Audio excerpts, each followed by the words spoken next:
Hallelujah. Hallelujah. Praise the Lord. ದೇವರಿಗೆ ಕೃತಜ್ಞತೆಯನ್ನು ಸಲ್ಲಿಸ್ತವೆ. God has given us another Sunday to come together and worship. ಇನ್ನೊಂದು ಭಾನುವಾರ ದೇವರ ಸಾನ್ನಿಧ್ಯದಲ್ಲಿ ಬಂದು ನಾವು ಆರಾಧಿಸುವುದಕ್ಕೆ ದೇವರು ಅವಕಾಶ ಮಾಡಿಕೊಟ್ಟಿದ್ದಾನೆ. I hope all of you are ready to worship the Lord. ನಾನು ನೆನೆಸ್ತೇನೆ ನೀವೆಲ್ಲರೂ ದೇವರನ್ನ ಆರಾಧಿಸುವುದಕ್ಕಾಗಿ ನೀವು ಸಿದ್ಧಗೊಂಡಿದ್ದೀರಿ ಅಂತ ಹೇಳಿ. We have been looking forward that the Sunday worship, all the families will sit together and worship the Lord. ನಾವು ಅಪೇಕ್ಷಿಸ್ತೇವೆ ಇಡೀ ಕುಟುಂಬ ಸಮೇತವಾಗಿ ದೇವರ ಆರಾಧನೆಯಲ್ಲಿ ನೀವು ಸೇರಿ ಕೂತು ಆರಾಧಿಸ್ತಾ ಇದ್ದೀರಿ ಅಂತ ಹೇಳಿ. Today very especially we are going to pray for all our children and all the youths. ಈ ದಿನ ನಾವು ವಿಶೇಷವಾಗಿ ಯೌವನಸ್ಥರನ್ನ ಅದರ ನಂತರ ನಾವು ಮಕ್ಕಳಿಗೋಸ್ಕರ ವಿಶೇಷವಾಗಿ ನಾವು ಪ್ರಾರ್ಥನೆಗಾಗಿ ಸಮಯ ಕೊಡ್ಲಿಕ್ಕಿದ್ದೇವೆ. The things what we are hearing, that third wave is going to really charge and tax the younger generation. ಈಗ ನಾವು ಕೇಳ್ತಾ ಇರುವಂತ ಸುದ್ದಿ ಆಧಾರಿತವಾಗಿ ಈ ಮೂರನೇ ಅಲೆ ವಿಶೇಷವಾಗಿ ಮಕ್ಕಳು ಮತ್ತು ಯೌವನಸ್ಥರ ವಿಷಯದ ಕುರಿತು ಬಹಳ ಗಂಭೀರವಾಗಿರುವಂತ ಕಾರ್ಯವನ್ನ ಪ್ರಭಾವವನ್ನು ಬೀರುವಂತ ಸಾಧ್ಯತೆ ಇದೆ.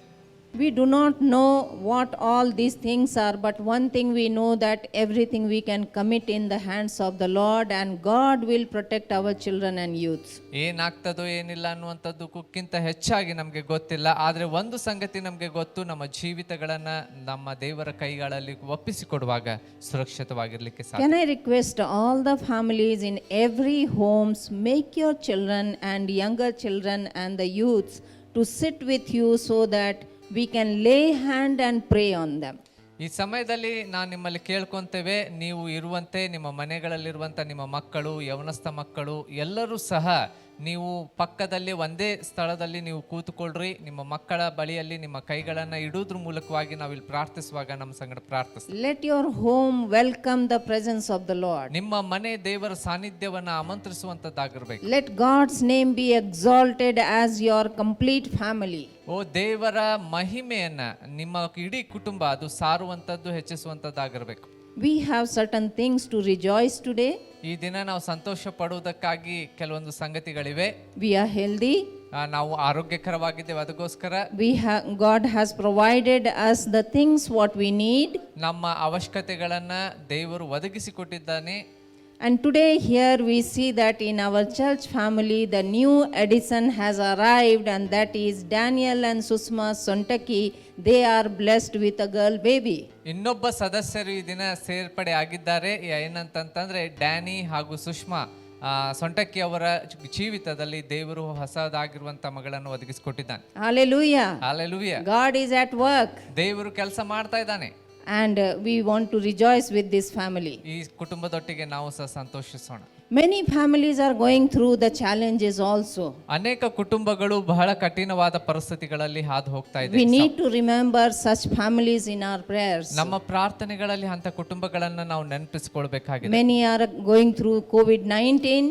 ಈ ಒಂದು ಕೋವಿಡ್-19 ಸೋಂಕಿನಿಂದ ಬಳಲ್ತಾ ಇರುವಂತರು ಅನೇಕರಿದ್ದಾರೆ. What to do, what not to do, lot of chaos and confusion. ಏನ್ ಮಾಡಬೇಕು, ಏನ್ ಮಾಡಬಾರ್ದು, ಅನೇಕ ರೀತಿಯಾಗಿರುವಂತ ಗಲಿಬಿಲಿಗಳು. In the same time we remember to pray for Saran Daniel's family, whereas her mother-in-law and father-in-law, both of them, they passed away last week in one day's gap. ನಾವು ಶರಾನ್ Daniel ಅವ್ರಿಗೋಸ್ಕರ ಸಹ ನಾವು ವಿಶೇಷವಾಗಿ ಪ್ರಾರ್ಥಿಸಿದೆವು. ಕಳೆದಂತ ವಾರ ಅವರು ತಮ್ಮ ಮಾವ ಹಾಗೂ ಅತ್ತೆ ಇಬ್ಬರನ್ನೂ ಸಹ ಒಂದರ ದಿನದ ನಂತರ ಇನ್ನೊಂದು ದಿನ ಗ್ಯಾಪ್ ಕೊಟ್ಟು ತಿರುಗಿ ಅವರು ತೀರಿ ಹೋದ್ರು. They were pastors. ಅವರು ಸಭಾ ಪಾಲಕರಾಗಿದ್ರು.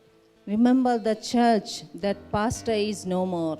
ನೆನಪಿಸ್ಕೊಳ್ರಿ, ಸಭೆಗೆ ಈಗ ಸಭಾ ಪಾಲಕರಿಲ್ಲ. The church and the assistant pastors, all of them together, they need to bring up the church in the godly way, the way God leads. And let's pray for this particular church and family. ಸಭೆ ಮತ್ತು ಸಭೆಯಲ್ಲಿರುವಂಥ assistant ಪಾಸ್ಟರ್ಗಳು ಸೇರಿ ತಿರುಗಿ ಆ ಸಭೆಯನ್ನು ಕಟ್ಟಿ ಬೆಳೆಸಬೇಕಾಗಿದೆ. ಅದಕ್ಕೋಸ್ಕರ ನಾವು ಪ್ರಾರ್ಥಿಸೋಣ, ದೇವರು ಅವರಿಗೆ ಸಹಾಯ ಮಾಡಲಿ ಅಂತ ಹೇಳಿ. Same time, let us remember that Pentecost Day is coming. Next Sunday is Pentecost Day. ಅದೇ ರೀತಿ ಇದನ್ನು ಸಹ ನೆನಪಿಸಿಕೊಳ್ಳೋಣ, ಮುಂಬರುವಂತ ಭಾನುವಾರ ಅದು ಪಂಚಾಶತ್ತಮದ ಭಾನುವಾರವಾಗಿದೆ. To live on this earth we need the heavenly power. ನಾವು ಈ ಭೂಲೋಕದಲ್ಲಿ ಬದುಕಬೇಕಾಗಿದ್ದಲ್ಲಿ ಪರಲೋಕದ ಶಕ್ತಿ ನಮಗೆ ಬೇಕು. Hallelujah. Hallelujah. We have realized that we need God's power. ನಮಗೆ ಇದು ಖಚಿತವಾಗಿದೆ, ಏನಂತಂದ್ರೆ ದೇವರ ಶಕ್ತಿ ನಮಗೆ ಬೇಕು. Holy Spirit study is going on since 1st May, 18 lessons, and every day many of the believers, you all are sitting and watching and learning, and God is going to bless you. May 1ನೇ ತಾರೀಕಿನಿಂದ ಪರಿಶುದ್ಧಾತ್ಮನಿಗೆ ಸಂಬಂಧಪಟ್ಟಂತ ಸತ್ಯವೇದ ಅಧ್ಯಯನಗಳು ಪ್ರತಿದಿನ ನಡೀತಾ ಇದೆ. 18 ಪಾಠಗಳಿವೆ. So ಅನೇಕರು ನೀವು ಅದರಲ್ಲಿ ಭಾಗಿಯಾಗ್ತಾ ಇದ್ದೀರಿ. ಅದ್ರ ಮೂಲಕ ದೇವರು ನಿಮ್ಮನ್ನು ಆಶೀರ್ವದಿಸ್ತಾನೆ. From Monday 17 to 22, 17 May to 22nd May, every day evening we will have 7 to 8 p.m. 1 hour Zoom prayer, and in which we will be learning more about Holy Spirit. ನಾವು ಬರುವಂತಹ 17ನೇ ತಾರೀಕು ಸೋಮವಾರದಿಂದ ಹಿಡಿದು ನಾವು 22ನೇ ತಾರೀಕಿನವರೆಗೂ ಪ್ರತಿದಿನ ಸಾಯಂಕಾಲ 7ರಿಂದ 8 ಗಂಟೆ 1 ತಾಸು ಪ್ರತಿದಿನ ನಾವು ಪ್ರಾರ್ಥನೆಯಲ್ಲಿ ಪರಿಶುದ್ಧಾತ್ಮನಿಗೆ ಸಂಬಂಧಪಟ್ಟಂತ ವಿಷಯದಲ್ಲಿ ಸಮಯವನ್ನು ಕಳೀಲಿಕ್ಕಿದ್ದೇವೆ. We encourage you that just be part of it. ನಾವು ನಿಮ್ಮನ್ನು ಉತ್ತೇಜಿಸ್ತೇವೆ, ನಮ್ಮ ಸಂಗಡ ನೀವು ಝೂಮ್ ಮೂಲಕವಾಗಿ ಭಾಗವಹಿಸ್ರಿ. Church is involved in supplying the ration support also. ಸಭೆಯು ರಾಷನ್ ಸಪೋರ್ಟ್ ಅನ್ನ ಮಾಡೋದ್ರ ಮೂಲಕ, ರೇಷನ್ ಅನ್ನು ಕೊಡೋದ್ರ ಮೂಲಕ ಸಹಾಯ ಮಾಡ್ತಾ ಇದೆ. And we appreciate the donors, those who came forward and said that I want to join hands with this social cause. ನಾವು ಈ ವಿಷಯದಲ್ಲಿ ಈ ಒಂದು ಸಹಾಯಕ್ಕಾಗಿ ಕೈ ಜೋಡಿಸಿದಂತ ಪ್ರತಿಯೊಬ್ಬೊಬ್ಬರಿಗಾಗಿ ನಾವು ನಿಜವಾಗ್ಲೂ ಅಭಿನಂದನೆಯನ್ನು ಸಲ್ಲಿಸುವರಾಗಿದ್ದೇವೆ ಈ ಸೇವೆಯಲ್ಲಿ ಭಾಗವಹಿಸಿದ್ದಕ್ಕಾಗಿ. Shall we just pray and start our today's worship and the word what we are going to hear? ಈ ಸಮಯದಲ್ಲಿ ನಾವು ಪ್ರಾರ್ಥಿಸಿಕೊಂಡು ಆರಾಧನೆಯನ್ನ, ದೇವರ ವಾಕ್ಯವನ್ನು ಕೇಳುವುದಕ್ಕೆ ಮುಂಚಿತವಾಗಿ ನಾವು ಪ್ರಾರ್ಥಿಸಿಕೊಳ್ಳೋಣ. Loving Heavenly Father, O God, ಪರಲೋಕದ ಪ್ರೀತಿಯುಳ್ಳ ತಂದೆಯಾದ ದೇವರೇ, you are living God. ನೀನು ಜೀವಿಸುವ ದೇವರು. You are loving God. ನೀ ಪ್ರೀತಿಸುವಂತ ದೇವರು. You are here, O God. ಓ ನಮ್ಮ ಪ್ರಾರ್ಥನೆಯನ್ನು ಕೇಳುವವನು. Your presence is here, O God. ಓ ನಿನ್ನ ಸಾನ್ನಿಧ್ಯ ಇಲ್ಲಿದೆ ಸ್ವಾಮಿ. We want to worship you this morning, O God. ಈ ಮುಂಜಾನೆ ಜಾವನೆ ನಿನ್ನನ್ನು ಆರಾಧಿಸ್ತೇವೆ We Swami. want to worship you in spirit and in truth, O God. ಓ ನಾವು ನಿನ್ನನ್ನು ಆತ್ಮದಿಂದಲೂ ಸತ್ಯದಿಂದಲೂ ಆರಾಧಿಸಲು ಬಯಸ್ತೇವೆ. Your presence empowers us to live this day, O God. ಈ ದಿನ ಜೀವಿಸುವುದಕ್ಕಾಗಿ ನಿನ್ನ ಶಕ್ತಿ ನಮಗೆ ಪ್ರೇರೇಪಣೆಯನ್ನು ನೀಡುವಂತದ್ದಾಗಿದೆ. Through the worship, ಓ ಆರಾಧನೆ ಮೂಲಕ, through the word of God, ದೇವರ ವಾಕ್ಯದ ಮೂಲಕ everything we commit in your hand, O God. ಪ್ರತಿಯೊಂದೊಂದು ನಿನ್ನ ಕರಗಳಲ್ಲಿ ನಾವು ಒಪ್ಪಿಸಿಕೊಡ್ತೇವೆ. We know that you will minister to us this ನಮಗೆ morning. ಗೊತ್ತು ಈ ಮುಂಜಾನೆ ಜಾವ ನಮ್ಮ ಸಂಗಡ ನಮ್ಮಲ್ಲಿ ನಿನ್ನ ಕಾರ್ಯವನ್ನ ಮಾಡ್ತೀಯ. In Jesus' name I pray. ಯೇಸುವಿನ ನಾಮದಲ್ಲಿ ಪ್ರಾರ್ಥಿಸ್ತೇವೆ. Amen. Amen. Over to Pastor Joy as he leads the worship and the worship team here. Thank you.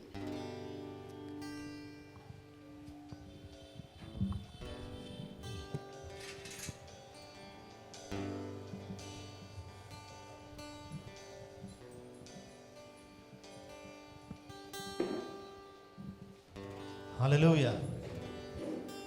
Hallelujah.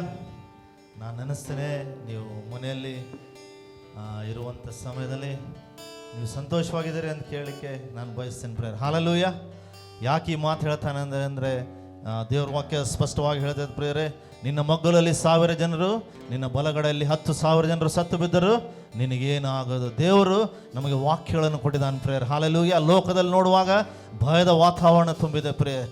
ಭಯದಲ್ಲಿರುವಾಗ ನಾವು ವಿಶ್ವಾಸಿಗಳಾದ ನಾವು ಯೇಸು ಕ್ರಿಸ್ತನ ಮೇಲೆ ನಂಬಿಕೆ ಇಟ್ಟಂತ ನಾವು ಭಯ ಬರುವಾಗ ನಾವು ಏನು ಮಾಡಬೇಕು ರೀ? ದೇವರ ವಾಕ್ಯವನ್ನು ನಾವು ಉಚ್ಚರಿಸ್ಬೇಕು. ದೇವರ ವಾಕ್ಯವನ್ನು ಓದಿ ಆ ವಾಗ್ದಾನಗಳನ್ನು ನಾವು ಅರಿಕೆ ಮಾಡಬೇಕು. ದೇವರು ನಮ್ಮನ್ನು ಕಾಯುತ್ತಾನಂತ. ಹಾಲೆಲೂಯ. ದೇವರ ವಾಕ್ಯ ಎಷ್ಟೊಂದು ವಾಕ್ಯ ಹೇಳಿದ ಪ್ರೇಯರ್. ಭಯ ಪಡಬೇಡ, ನಿನ್ನೊಂದಿಗೆ ನಾನೇ ಇದ್ದೇನಂತ ಆತನು ನಂಬಿಗಸ್ತನಾಗಿದ್ದಾನೆ ಪ್ರೇಯರ್. ಹಾಲೆಲೂಯ. ನಾವು ನೋಡುವಂಥ ಪ್ರತಿಯೊಬ್ಬರಿಗೆ ನಾನು ತಿರುಗಂದಾವರ್ತಿ ಯೇಸು ಕ್ರಿಸ್ತನ ನಾಮದಲ್ಲಿ ವಂದಿಸ್ತೇನೆ ಪ್ರೇಯರೇ. ಸಿದ್ಧರಾಗಿ ಕೂತ್ಕೊಳ್ರಿ. ನೀವು ಕೂತಿರುವಂಥ ಸಮಯದಲ್ಲಿ ಕುಟುಂಬದಲ್ಲಿ ಸಿದ್ಧರಾಗಿ ಕೂತ್ಕೊಳ್ರಿ. ಈ ಒಂದು ಸಮಯದಲ್ಲಿ ಮೊದಲನೇದಾಗಿ ನಾವು ಯೇಸು ನಾಮ ಸುಂದರ ನಾಮ ಈ ಒಂದು ರಾಗವನ್ನು ಹಾಡಿಕೊಂಡು ಆತನನ್ನು ನಾವು ಘನಪಡಿಸೋಣ.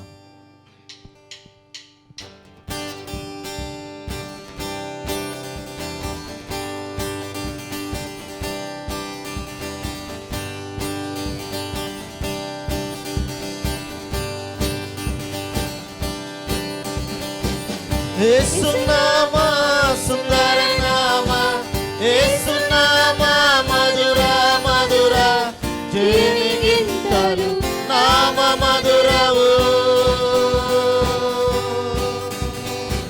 ಪಾಪವೆಲ್ಲ ಕ್ಷಮಿಸುವ ನಾಮ, ಶ್ರಾಪವೆಲ್ಲ ತೊಲಗಿಸುವ ನಾಮ, ಸ್ವಸ್ಥ ಸ್ವಸ್ಥಪಡಿಸುವ ಯೇಸು ನಾಮ.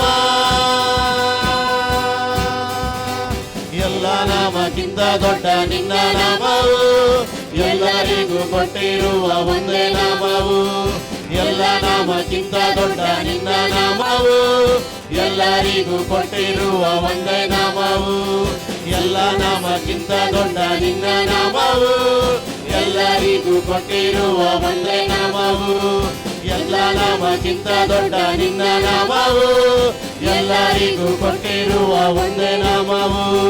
ಸುಂದರ ಸುಂದರ ನಾಮ ಯೇಸುವಿನ ನಾಮ,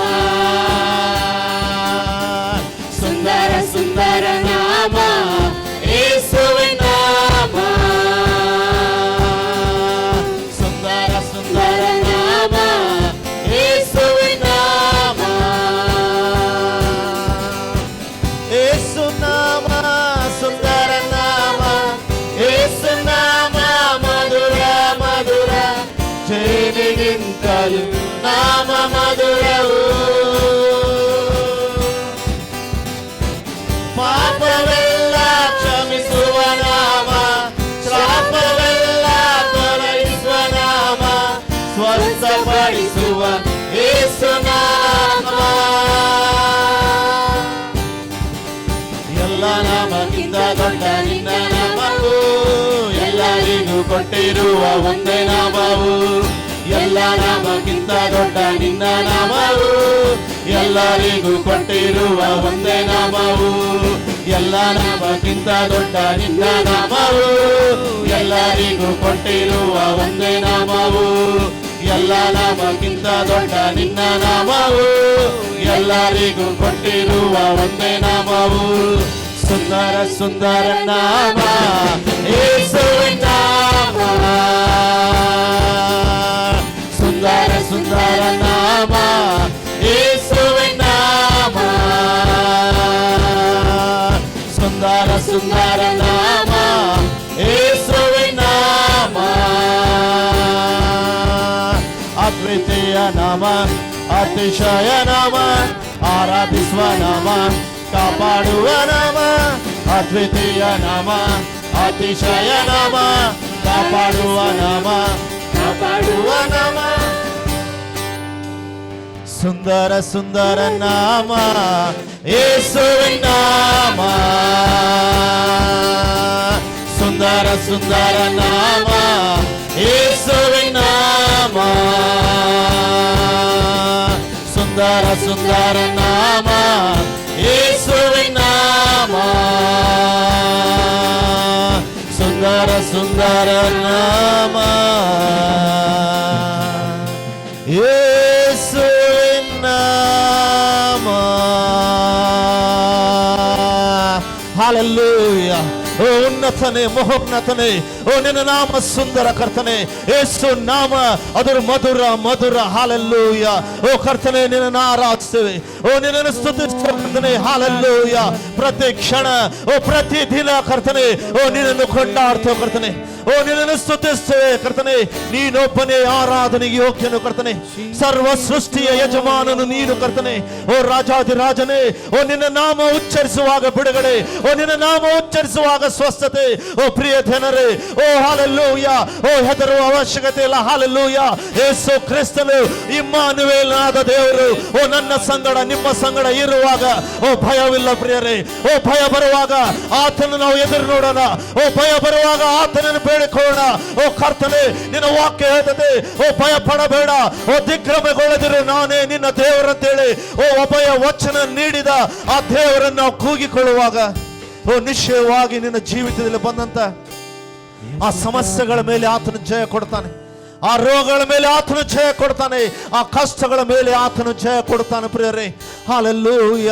ಆ ಕಷ್ಟ, ಆ ನೋವಿನಿಂದ ಆತನು ಹೋದನು ಪ್ರಿಯರೇ. ಹೌದು, ಈ ಲೋಕದಲ್ಲಿ ಆತನು ಜೀವಿಸುವಂತ ಸಮಯದಲ್ಲಿ ಓ ನನಗಾಗಿ ನಿನಗಾಗಿ ಆತನು ಸಮಸ್ತವನ್ನು ತಾಳಿದನು ಪ್ರಿಯರೇ. ಓ ತನ್ನ ಸ್ವಂತ ರಕ್ತ ನನಗಾಗಿ ನಿನಗಾಗಿ ಚೆಲ್ಲಿದನು ಪ್ರಿಯರೇ. ಆ ನೋವಿನ ಅನುಭವ, ಓ ನಿನಗಾಗುವಂತ ನೋವಿನ ಅನುಭವ ಆತನಿಗಿರುವಾಗ, ಓ ಮಗನೇ ಮಗಳೇ, ಓ ಭಯ ಪಡಬೇಡ. ಈ ದಿನ ನೀರಿರುವಂತ ಸ್ಥಳದಲ್ಲಿ ಓ ಬಾಯಿ ತೆರೆದು ಆತನನ್ನು ಆರಾಧಿಸು. ಯೇಸುವೇ, ಓ ನೀನೇ ನನಗೆ ಅಲ್ಲಪ್ಪ. ಯೇಸುವೆ ಓ ನಿನ್ನನ್ನು ಆರಾಧಿಸ್ತೇನೆ, ಯೇಸುವೆ ನಿನ್ನನ್ನು ಘನಪಡಿಸ್ತೇನೆ. ಓ ರಿಬಾಲಬರಾದರಬ ಸಂದರಿಯಲ್ಲ. ಓ ಎಲ್ಲ ನಾಮಕ್ಕಿಂತ ಮೇಲಾದ ನಾಮದ ಯೇಸು ಕ್ರಿಸ್ತನ ನಾಮ. ಓ ಛೇದ ನಾಮ ಯೇಸು ಕ್ರಿಸ್ತನ ನಾಮ. ಓ ಪ್ರಿಯರೇ, ಓ ಪೇತ್ರ ಯೋಹಾನರು ಹೌದು ಆ ಸುಂದರ ಎಂಬ ಬಾಗಿಲಲ್ಲಿ ಅವರು ಒಳಗೆ ಹೋಗುವಾಗ ಆ ಭಿಕ್ಷಕನಿಗೆ ಯೇಸು ನಾಮದಲ್ಲಿ ಎದ್ದು ನಡೆದಾಡಂತ ಹೇಳುವಾಗ ಆ ಕುಂಟಲು ಎದ್ದು ನಡೆದಾಡದನು. ಪ್ರಿಯರೇ, ಓ ಯೇಸು ನಾಮದಲ್ಲಿ ಬಲ ಉಂಟು, ಯೇಸು ನಾಮದಲ್ಲಿ ಅಧಿಕಾರ ಉಂಟು. ಹಾಲೆಲೂಯ. ಯೇಸು ನಾಮ ಅದು ಉನ್ನತ ನಾಮ ಪ್ರಿಯರೇ. ಹಾಲೆಲೂಯ. ಓ ಎಲ್ಲ ನಾಮಕ್ಕಿಂತ ಯೇಸುವೆ ನಿನ್ನ ನಾಮ ಉನ್ನತಪ್ಪ. ಓ ನಿನ್ನ ಮಹೋನ್ನತನು ಸರ್ವಶಕ್ತನು. ಈ ಬೆಳಗಿನ ಜಾವ ಓ ಸಭೆಯಾಗಿ ಓ ನಾವು ಆರಾಧಿಸ್ತೇವೆ. ಓ ಮನಗಳಲ್ಲಿ ಓ ನಿನ್ನನ್ನು ಆರಾಧಿಸಿ ನಿನ್ನನ್ನು ಸ್ತುತಿಸ್ತೇವೆ. ಓ ಅದ್ವಿತೀಯ ನಾಮ, ಅತಿಶಯ ನಾಮ, ಆರಾಧಿಸುವ ನಾಮ, ಓ ಕಾಪಾಡುವ ನಾಮ. ಓ ಪ್ರಿಯರೇ, ಈ ಒಂದು ಸಮಯದಲ್ಲಿ ಈ ಒಂದು ಪ್ಯಾಂಡಮಿಕ್ ಸಾಂಕ್ರಾಮಿಕ ರೋಗದಿಂದ ಓ ಕಾಪಾಡುವ ಆತನು ಒಬ್ಬನು, ಆತನೇ ಯೇಸು ಕ್ರಿಸ್ತನು ಪ್ರಿಯರೇ. ಹಾಲೆಲೂಯ. ಓ ರಿಬಾಲಕರಬ ಸಂದರಿಯಲ್ಲ. ಓ ಹಾಲೆಲೂಯ. ಸ್ತೋತ್ರ ಕರ್ತನೆ. ಹಾಲೆಲೂಯ. ओ तेरी स्तुति और आराधना करता हूँ मैं तुझसे ये प्रार्थना. महिमा से तेरे तू इस जगह को भर, जो भी तू चाहे तू यहाँ पे कर.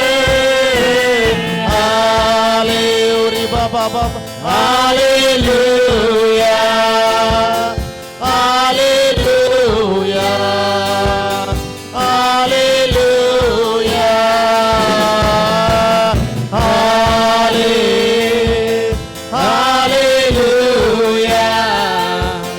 hallelujah, hallelujah.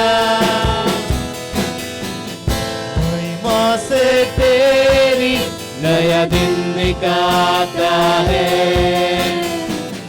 ढाल बनकर मेरी तू रक्षा करता है.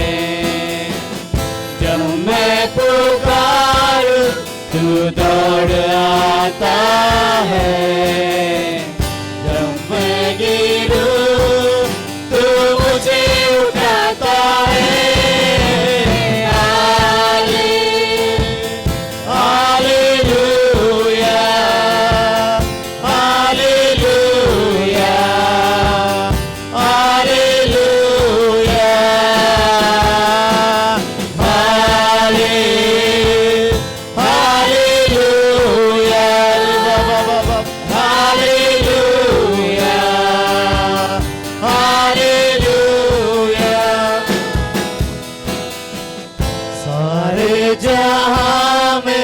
तुझसा कोई नहीं, तुझको छोड़ कोई प्रभु है ही नहीं.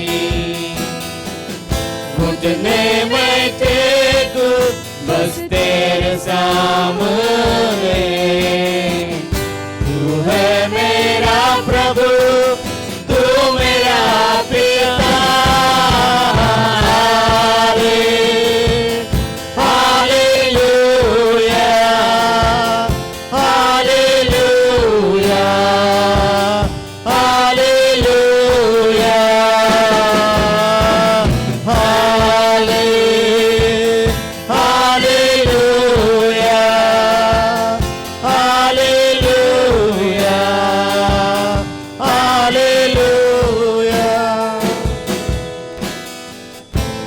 तेरी स्तुति और आराधना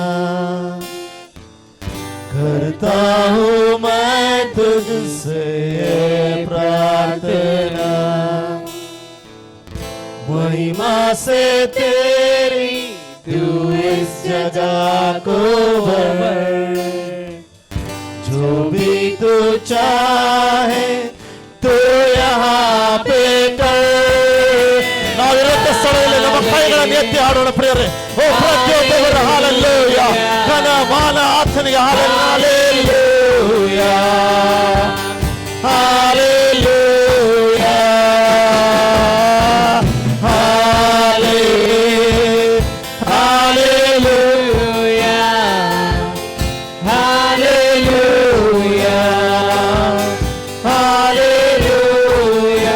ಹಾಲೆಲೂಯ. ಹೌದು ಕರ್ತನೆ, ಓ ಎಲ್ಲ ಘನ ಮಾನ ಮಹಿಮೆ ನಿನಗೆ ಮಾತ್ರ ಕರ್ತನೆ. ಓ ಸರ್ವ ಸೃಷ್ಟಿಯ ಯಜಮಾನನು, ಓ ನಮ್ಮನ್ನು ಓ ನಿನ್ನ ಸ್ವಾರೂಪ್ಯದಲ್ಲಿ ಹಾಲೆಲೂಯ ಓ ಉಂಟು ಮಾಡಿದ ದೇವರು ನೀನು ಕರ್ತನೆ. ಓ ನಿನ್ನನ್ನು ಘನಪಡಿಸ್ತೇವೆ, ಓ ನಿನ್ನನ್ನು ಆರಾಧಿಸ್ತೇವೆ. ಈ ಬೆಳಗಿನ ಜಾವ ಓ ನಿನ್ನ ಪಾದ ಸನ್ನಿಧಾನದಲ್ಲಿ ಓ ನಾವೆಲ್ಲ ಕೂಡಿ ಬಂದಿರುವಾಗ ಓ ಕರ್ತನೆ, ಓ ನೀವೆಲ್ಲ ಓ ನಮ್ಮ ಸ್ತುತಿಗಳು ನಿನಗೆ, ಓ ನಮ್ಮ ಸ್ತೋತ್ರಗಳು ನಿನಗೆ, ಓ ನಮ್ಮ ರಾಗಗಳು ನಿನಗೆ. ಓ ಎಲ್ಲ ಘನ ಮಾನ ಮಹಿಮೆ ಹೊಂದಲಿಕ್ಕೆ ನೀನು ಯೋಗ್ಯನಪ್ಪ. ಓ ನಮ್ಮ ದೇವರು ನೀನು, ಓ ನನ್ನ ತಂದೆ, ಓ ನನ್ನ ರಾಜನು ನೀನು ಕರ್ತನೆ. ಓ ನಿನ್ನನ್ನು ಘನಪಡಿಸ್ತೇವೆ, ಓ ನಿನ್ನನ್ನು ಆರಾಧಿಸ್ತೇವೆ ಕರ್ತನೆ. ಓ ನೀನಿಲ್ಲದೆ ಓ ನಾವೇನು ಮಾಡ್ಲಿಕ್ಕೆ ಸಾಧ್ಯ ಇಲ್ಲಪ್ಪ. ಓ ನಮ್ಮ ರಕ್ಷಕನೇ, ಓ ನೀ ನಮಗೆ ಬೇಕು. ನೀ ನಮ್ಮನ್ನು ನಡೆಸು, ಓ ನಮ್ಮನ್ನು ಬಲಪಡಿಸು. ಓ ರೀ ಬಾಬಾ ಬಾಬಾ ಬಾ, ಓ ರೀ ಕಬಾಲ. Hallelujah. Hallelujah. Yes, Lord Jesus. Hallelujah. Father, you are our Lord, oh Father God, and we are your children, Jesus. Lord, fill us with your presence, oh Lord, your glory, Jesus. Oh Father God, all glory and honor to you, oh Lord Jesus. Yes, Father God, we thank you for this day, oh Lord Jesus. Dear church, I would like to read one verse for you. That is in 1 John chapter 5. It says, if we believe that Jesus is truly Christ, we are God's children. And in verse 4 it says, every child of God can defeat the world, and our faith is what gives us the victory. Yes, we can overcome this situation through the victory that Lord Jesus has given to us. Because we believe in Him, we have faith in Him, and we are called His children. This time, let's take time. Let's sing this song to Jesus. Let's raise our hands and say to the Lord, Jesus, I fear no evil, O Lord. I will not fear, O Father God. No matter what, Jesus, I will hold on to you, Father God. Yes, because Father, your word says, Jesus, that those who believe in Christ, they are truly children of God. Yes, O Lord, this morning we say to you, O Lord Jesus, that you are our Father, Lord. Hallelujah. We will have victory in your name, O Lord. Victory in Jesus' name. We will not fear anymore, O Lord Jesus. We are no longer slaves to fear, O Lord Jesus. Hallelujah.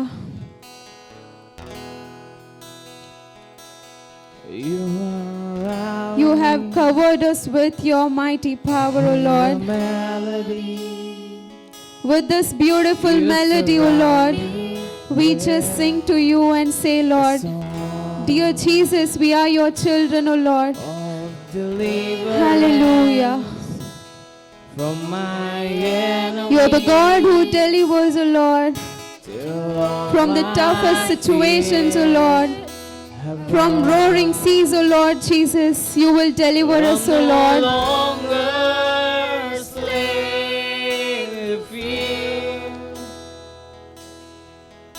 For I am a child of God. I'm no longer a slave to fear. For I am a child of God. Jesus. From my mother's womb, From the day I was born, chosen me. Lord, you have protected us, O Lord Jesus. It's all through your love, your grace, O Lord Jesus. I've been born again Hallelujah. to your family. Your Your blood blood flows through my veins. Let's shout to the Lord and I'm no sing. longer a slave to fear. For I am a child of God. I'm no longer a slave to fear. For I am a child of God.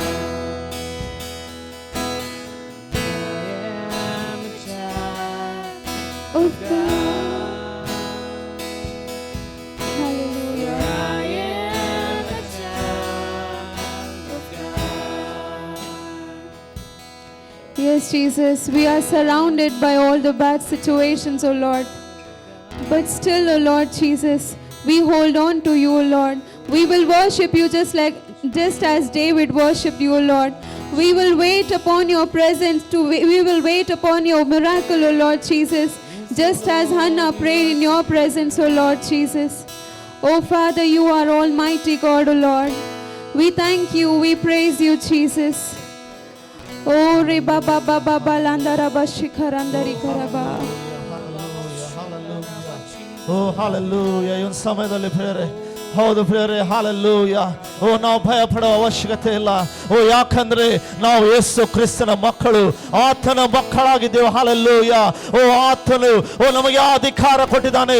ಓ ನನ್ನ ಆತನ ಮಕ್ಕಳಾಗುವ ಅಧಿಕಾರ ನನಗೆ ನಿನಗೆ ಕೊಟ್ಟಿದ್ದಾನೆ ಪ್ರೇರೆ. Hallelujah. ಆತನೇ ಶ್ರೇಷ್ಠನು, ಆತನೇ ಉನ್ನತನು, ಆತನೇ ಮಹೋನ್ನತನು. ಹಾಲೆಲೂಯ. ಯೇಸು ನಾಮ ಅದು ಜಯದ ನಾಮ, ಯೇಸು ನಾಮ ಅದು ಬಿಡುಗಡೆ ನಾಮ. ಹಾಲೆಲೂಯ. ಆ ಯೇಸು ಕ್ರಿಸ್ತನ ಮೇಲೆ, ಆ ಯೇಸು ಕ್ರಿಸ್ತನ ಮೇಲೆ ನೀ ನಂಬಿಕೆ ಇಡುವಾಗ, ಆತನ ಮೇಲೆ ನೀ ನಂಬಿಕೆ ಇಡುವಾಗ, ಹಾಲೆಲೂಯ, ನಿನ್ನ ಜೀವಿತದಲ್ಲಿ ಆಶೀರ್ವಾದ ಉಂಟು, ನಿನ್ನ ಜೀವಿತದಲ್ಲಿ ಬಿಡುಗಡೆ ಉಂಟು. ಹಾಲೆಲೂಯ. ಓ ರಾಜಾದಿ ರಾಜನೇ, ಓ ಮಹಿಮೆಯ ದೇವರೇ, ಹಾಲೆಲೂಯ. ಓ ಕರ್ತನೆ, ಲೋಕದಲ್ಲಿ ನೋಡುವಾಗ ಈ ಭಯದ ವಾತಾವರಣ ತುಂಬಿರುವಾಗ ಒಂದೇ ಒಂದು ನಿರೀಕ್ಷೆ, ಅದು ಯೇಸು, ಅದು ಯೇಸು, ಅದು ಯೇಸು. ಹಾಲೆಲೂಯ. ಯೇಸುವೇ, ನಿನ್ನನ್ನೇ ನಾವು ನಂಬುವವರಾಗಿದ್ದೇವೆ ಕರ್ತನೆ. ಓ ನಿನ್ನನ್ನು ಸ್ತುತಿಸಿ ಕೊಂಡಾಡುತ್ತಾ ಈ ಕೃಪೆ ಸೌಭಾಗ್ಯ ನಮ್ಮೆಲ್ಲರೂ ಕೊಡೋದಕ್ಕಾಗಿ ಸ್ತೋತ್ರ ಸಲ್ಲಿಸ್ತೇವೆ. ರಾಜಾದಿ ರಾಜನೇ, ಓ ಹೌದು ಕರ್ತನೆ, ಓ ನಾನು ಕರ್ತನೆ ನಂಬ್ತೇನೆ ಕರ್ತನೆ. ಓ ಪ್ರತಿಯೊಬ್ಬರು ತಮ್ಮ ಮನೆಗಳಿಂದ ಹೌದು ಕರ್ತನೆ ನಿನ್ನ ಆರಾಧಿಸುವಂತೆ ನೀನು ಸಹಾಯ ಮಾಡಿ ನಡೆಸಿ ನೀನು ಮಹಿಮೆ ಹೊಂದಿದ್ದಕ್ಕಾಗಿ ಸ್ತೋತ್ರ ಸಲ್ಲಿಸ್ತೇವೆ ಕರ್ತನೆ. ಎಲ್ಲ ಘನ ಮಾನ ಮಹಿಮೆ ನಿನಗೆ ಕರ್ತನೆ. ಮುಂದಿನ ಎಲ್ಲ ಹಂತಗಳನ್ನು ನಿನ್ನ ಕೈಯಲ್ಲಿ ಒಪ್ಪಿಸಿಕೊಡುತ್ತೇವೆ. ನಜರೇತಿನ ಯೇಸು ಕ್ರಿಸ್ತನ ಅದ್ವಿತೀಯ ನಾಮದಲ್ಲಿ ಈ ಪ್ರಾರ್ಥನೆ ಬೇಡ ಹೊಂದಿದ್ದೇವೆ ತಂದೆ. Amen.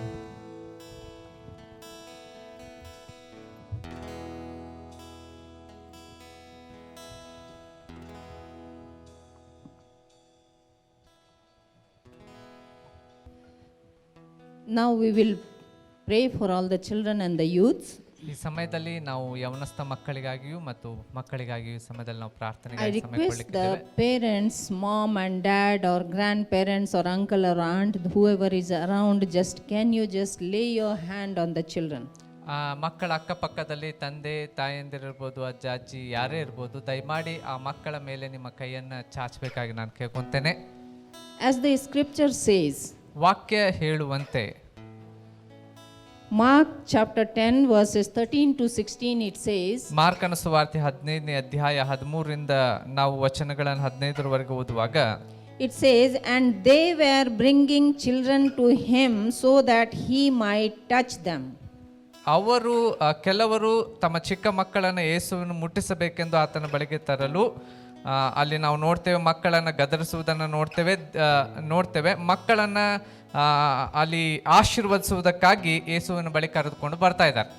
Parents were bringing the children to Jesus and disciples they rebuked them. But when Jesus saw this, he was indignant and said to them, permit the children to come to me. Do not hinder them, for the kingdom of God belongs to such as these.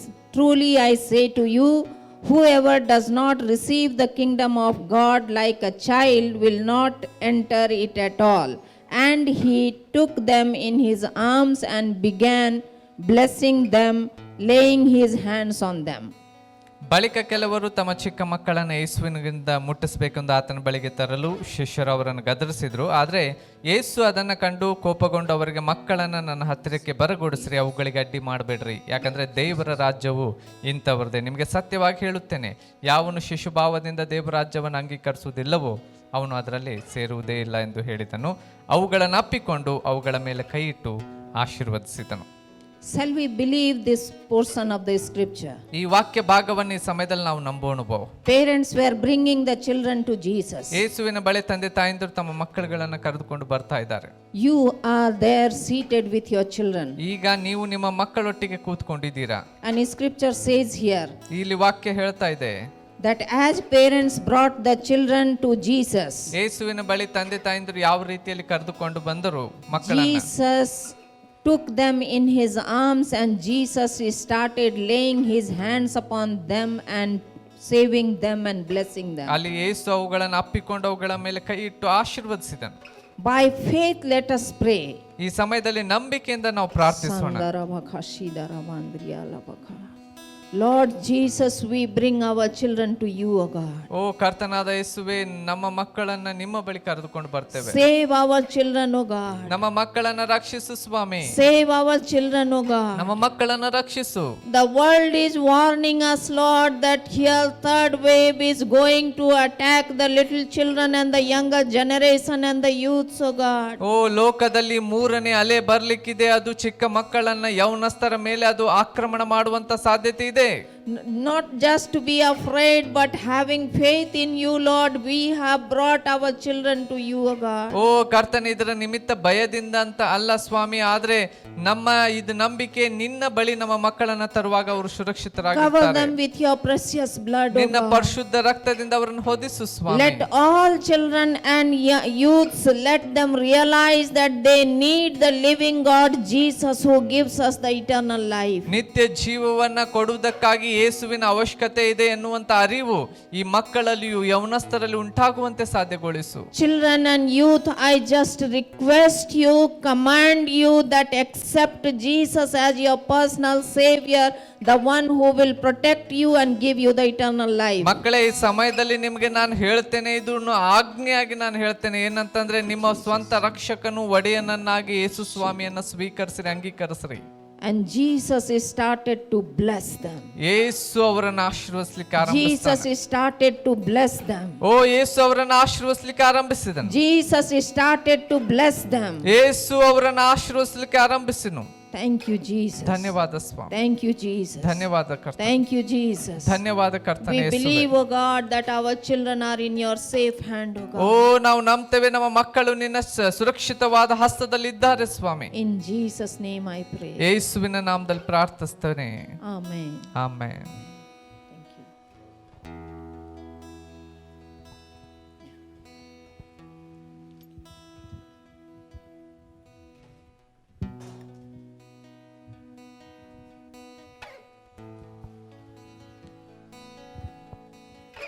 ಈ ಒಂದು ಸಮಯದಲ್ಲಿ ದೇವರ ವಾಕ್ಯವನ್ನು ಓದಿಕೊಳ್ಳೋಣ.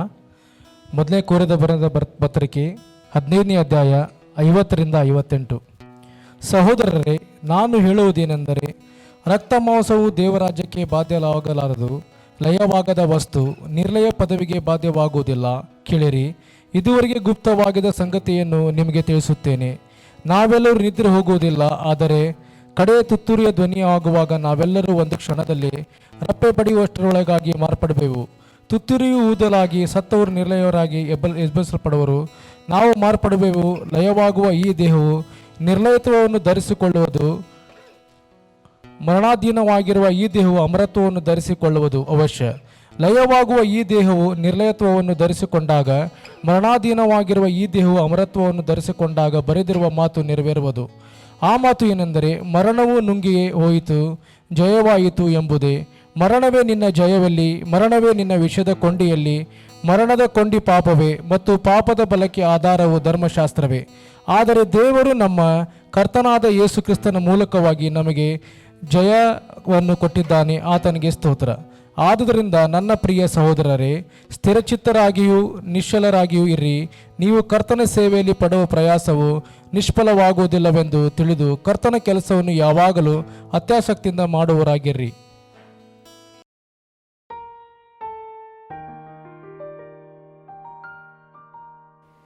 Good morning, everyone. ನಿಮ್ಮೆಲ್ಲರಿಗೂ ಮುಂಜಾನೆಯ ಶುಭಾಶಯಗಳನ್ನು ಕೋರ್ತೇವೆ. The difficult days that we are going through, we need to be praying for one another more and more. ನಾವು ಕಠಿಣವಾದ ದಿನಗಳಲ್ಲಿ ಹಾದು ಹೋಗ್ತಾ ಇರುವಂತೆ ನಾವು ಒಬ್ಬರಿಗೋಸ್ಕರ ಒಬ್ಬರು ಪ್ರಾರ್ಥನೆಯಲ್ಲಿ ಹೆಚ್ಚು ಸಮಯ ಕಳೆಯುವಂಥ ಅವಶ್ಯಕತೆ ಇದೆ. Especially these days, last week I suppose you heard that the TG AG Church Pastor K. Raja and his wife, that is Sharon and Danny's parents actually, that is they passed away, and as a church we want to offer our condolences to the family. ಕಳೆದಂಥ ವಾರದಲ್ಲಿ ನಿಮಗೆ ಸುದ್ದಿ ಗೊತ್ತಿರಬೇಕನ್ನಿಸ್ತದೆ. ಕಳೆದಂಥ ವಾರದಲ್ಲಿ ನಮ್ಮ A G ಸಭೆಯ ಸಭಾಪಾಲಕರಾಗಿರುವಂಥ ನಮ್ಮ ಶರೋನ್ ಅವರ ಮಾವ ಮತ್ತು ಅತ್ತಿ ಕೆ ರಾಜಾ ಅವರು ಹಾಗೂ ಅವರ ಪತ್ನಿಯವರು ತೀರಿ ಹೋದರು. ಅವ್ರಿಗೋಸ್ಕರ ಅವರ ಕುಟುಂಬಕ್ಕೂ ಸಹ ನಾವು ಸಾಂತ್ವನದ ಅವ್ರಿಗೋಸ್ಕರ ಪ್ರಾರ್ಥಿಸುವಂಥವರಾಗಿದ್ದೇವೆ. Lots of churches are going through difficulties amidst this kind of crisis. ಈ ರೀತಿಯಾಗಿರುವಂತಹ ಒಂದು ಸಮಸ್ಯೆಗಳ ನಿಮಿತ್ತದಿಂದ ಅನೇಕ ಸಭೆಗಳು ಸಮಸ್ಯೆಗೆ ಒಳಗಾಗಿರುವಂಥ ರೀತಿಯ ನಿಮಿತ್ತದಿಂದ ಸಮಸ್ಯೆಯಲ್ಲಿ ಹಾದು ಹೋಗ್ತಾ ಇದೆ. But we also see this journey of life and death and all this going on. ಈ ಒಂದು ಜೀವನ, ಅದರ ನಂತರ ಮರಣ ಎನ್ನುವಂಥ ಈ ಒಂದು ಪ್ರಯಾಣ ಅದು ನಡೀತಾನೆ ಹೋಗ್ತಾ ಇದೆ ಇವೆಲ್ಲವುಗಳ ಮಧ್ಯದಲ್ಲಿ. Some people are struggling to get married. ಕೆಲವೊಬ್ಬರು ಮದುವೆ ಆಗುವುದಕ್ಕಾಗಿ ಸಮಸ್ಯೆಯನ್ನು ಎದುರಿಸ್ತಾ ಇದ್ದಾರೆ. And we are so happy for Danny and Shushma also. Danny ಮತ್ತು ಸುಷ್ಮಾಗಾಗಿ ವಿಷಯದಲ್ಲಿ ಸಹ ನಾವು ಸಂತೋಷವುಳ್ಳವರಾಗಿದ್ದೇವೆ. They are now become the new parents. ಈಗ ಹೊಸ ತಂದೆ ತಾಯಂದಿರಾಗಿದ್ದಾರೆ ಈಗ ಅವರು. So we want to congratulate them as ಅವರಿಗೆ ಅಭಿನಂದನೆಯನ್ನು ಸಲ್ಲಿಸಲು ಬಯಸ್ತೇವೆ. So as we have also taken time to hear other details already, at this moment shall we prepare to listen to God's word. ಈ ಸಮಯದಲ್ಲಿ ದೇವರ ವಾಕ್ಯವನ್ನು ನಾವು ಕೇಳ್ತಾ ಇರುವಂತೆ ನಮ್ಮನ್ನು ನಾವು ಸಿದ್ಧಗೊಳಿಸಿಕೊಳ್ಳೋಣ. As we bow down our heads in prayer, ನಮ್ಮ ತಲೆಗಳನ್ನು ಪ್ರಾರ್ಥನೆಯಲ್ಲಿ ಭಾಗಿಸಿಕೊಳ್ಳುವಂತೆ I pray that as a family you are going to be blessed, you are going to be ministered today in a very special way. ನೀವು ಕುಟುಂಬರಾಗಿ ಕೂತುಕೊಂಡಿರುವಂತೆ ಕುಟುಂಬವಾಗಿ ನೀವು ಈ ದಿನ ವಿಶೇಷವಾಗಿ ಆಶೀರ್ವದಿಸಲ್ಪಡಲಿಕ್ಕಿದ್ದೀರಿ ಎಂಬುದನ್ನು ನಾನು ಹೇಳಲು ಬಯಸ್ತೇನೆ. Gracious Heavenly Father, we come to your most holy presence this morning. ಕೃಪಾಳು ತಂದೆಯಾದ ದೇವರೇ, ನಿನ್ನ ಪರಿಶುದ್ಧವಾದ ಸಾನ್ನಿಧ್ಯಕ್ಕೆ ಈ ಬೆಳಗಿನ ಜಾವ ನಾವು ಬರ್ತೇವೆ. Lord, we invite your presence to come in every house today. ಈಗ ನಿನ್ನ ಪ್ರಸನ್ನತೆ ಪ್ರತಿಯೊಂದು ಮನೆಗಳಲ್ಲಿ ಸ್ವಾಮಿ ಇಳಿದು ಬರುವಂತೆ ನಾವು ಪ್ರಾರ್ಥಿಸ್ತೇವೆ. As we study and meditate your word, ನಿನ್ನ ವಾಕ್ಯವನ್ನ ಓದುವಂತೆ ಧ್ಯಾನಿಸುವಂತೆ I pray that you will speak to each one of our hearts. ನೀನು ನಮ್ಮ ಪ್ರತಿಯೊಬ್ಬ ಹೃದಯದೊಟ್ಟಿಗೆ ಮಾತನಾಡಬೇಕಂತ ಹೇಳಿ ನಾವು ಬೇಡುವವರಾಗಿದ್ದೇವೆ. Lord, I pray every distraction be removed in the name of Jesus. ಎಲ್ಲ ಅಡ್ಡಿ ಆತಂಕಗಳನ್ನ ಗಲಿಬಿಲಿಗಳನ್ನ ಯೇಸುವಿನ ನಾಮದಲ್ಲಿ ನಾವು ಕಿತ್ತಾಕ್ತೇವೆ. And the Spirit of the living God take charge, take control and minister. ಜೀವಿಸುವ ದೇವರ ಆತ್ಮನೇ ಈ ಸಮಯದಲ್ಲಿ ಸಂಪೂರ್ಣ ನಿಯಂತ್ರಣಕ್ಕೆ ತೆಗೆದುಕೊಂಡು ನಡೆಸುವಂತೆ ನಾವು ಪ್ರಾರ್ಥಿಸ್ತೇವೆ. Committing ourselves into your hands. ನಮ್ಮ ಜೀವಿತಗಳನ್ನು ನಿನ್ನ ಕರಗಳಲ್ಲಿ ಸಮರ್ಪಿಸಿಕೊಡ್ತಾ In Jesus' precious name I pray. ಯೇಸುವಿನ ಶ್ರೇಷ್ಠವಾದ ನಾಮದಲ್ಲಿ ಪ್ರಾರ್ಥಿಸ್ತೇವೆ. Amen. Amen. I had a pastor from Bangalore call me this week. ಈ ವಾರ Past week. Yeah. ಕಳೆದ ವಾರ ಬೆಂಗಳೂರಿನಿಂದ ಒಬ್ಬ ಸಭಾಪಾಲಕರು ನನಗೆ ಕಾಲ್ ಮಾಡಿದ್ರು. They were telling that the amount of death, the number of deaths that have been happening is alarming. ಈಗ ಆಗ್ತಾ ಇರುವಂತ ಅವ್ರು ಹೇಳ್ತಾ ಇದ್ರು, ಈಗ ಆಗ್ತಾ ಇರುವಂತಹ ಒಂದು ಮರಣದ ಸಂಖ್ಯೆಯನ್ನ ನೋಡುವಾಗ ಒಂದು ರೀತಿಯಾಗಿರುವಂತಹ ಎಚ್ಚರಿಕೆ ಗಂಟೆಯನ್ನು ಅದು ನೀಡ್ತಾ ಇರುವಂತ ರೀತಿಯಲ್ಲಿದೆ. But then one important thing that he said was, earlier when people died there was lots of crying, tears, screaming and all those kind of things used to happen. ಕಳೆದಂತ ಒಂದು ದಿನಗಳಲ್ಲಿ ಇರುವಂತಹ ಸಂದರ್ಭದಲ್ಲಿ ಮೊದಲು ಏನಾಗ್ತಾ ಇತ್ತು, ಯಾರಾದ್ರೂ ಸತ್ರೆ ಬಹಳ ಅಳು ಇರ್ತಿತ್ತು, ಬಹಳ ಅಳ್ತಾ ಇದ್ರು, ಅವ್ರಿಗೋಸ್ಕರ ದುಃಖ ಪಡ್ತಾ ಇದ್ರು, ಗೋಳಾಡ್ತಾ ಇದ್ರು. But now ಆದ್ರೆ ಈಗ ಈ ಸಮಯದಲ್ಲಿ people have no strength also to cry, because the way death is in roughly every house. ಈ ದಿನಗಳಲ್ಲಿ ಹೇಗೆ ಆಗ್ತಾ ಇದೆ ಅಂದ್ರೆ ಮನೆಗಳಲ್ಲಿ ಮರಣ ಸಂಭವಿಸ್ತಾ ಇದೆ. ಈ ಸಮಯದಲ್ಲಿ ಜನರಿಗೆ ಅಳುವುದಕ್ಕೂ ಸಹ ಸಾಮರ್ಥ್ಯ ಇಲ್ಲದಿರುವಂತ ಪರಿಸ್ಥಿತಿ ನಿರ್ಮಾಣವಾಗಿದೆ. So death seems to be as if it is expected to happen anyway. ಇದು ಮರಣ ಅನ್ನೋದು ಹೆಂಗಾಗ್ಬಿಟ್ಟಿದೆ ಅಂತಂದ್ರೆ ಇದು ಆಗ್ಲೇಬೇಕು, ಹಾಗೆ ಆಗ್ತದೆ ಅನ್ನುವಂತ ರೀತಿ ಒಳಗೆ ಆ ರೀತಿ ಒಂದು ವಿಚಾರದಲ್ಲಿ ನಡೀತಾ ಇದೆ. But then this American guy by name Benjamin Franklin, history people you should know. Benjamin Franklin ಅಂತ ಹೇಳಿ ಇವರು ಅಮೆರಿಕದವರು, ಇತಿಹಾಸವನ್ನ ತಿಳಿದಂತವರು, ನಿಮ್ಗೆ ಗೊತ್ತಿರಬಹುದು ಇವ್ರ ಬಗ್ಗೆ. What he did was, on his own grave he got engraved the words that he wanted to be written on it. ಅವರ ಒಂದು ಸಮಾಧಿಯ ಮೇಲೆ ತಾವೇ ಏನು ಬರೆಯಲ್ಪಡ್ಬೇಕು ಅನ್ನೋದನ್ನ ಅವರು ನಿಖರವಾಗಿ ತಿಳಿಸಿದ್ರು. He got it done. ಅದನ್ನ ಆಲ್ರೆಡಿ ಅದನ್ನ ಬರ್ಸ್ಬಿಟ್ಟಿದ್ರು. When he was living, he got it done. ಅವ್ರು ಜೀವಂತವಿದ್ದಾಗೆ ಅದನ್ನ ತಾವು ಸತ್ತಂತ ನಂತರ ಏನ್ ಬರಿಬೇಕು ಅನ್ನೋದನ್ನ ಬರೆಸಿ ಬಿಟ್ಬಿಟ್ಟಿದ್ರು. So this is what the words that were written were like this. ಈ ರೀತಿಯಲ್ಲಿ ಆ ಒಂದು ಮಾತು ಅದರ ಸಮಾಧಿಯ ಮೇಲೆ ಬರೆಯಲ್ಪಟ್ಟಿತ್ತು.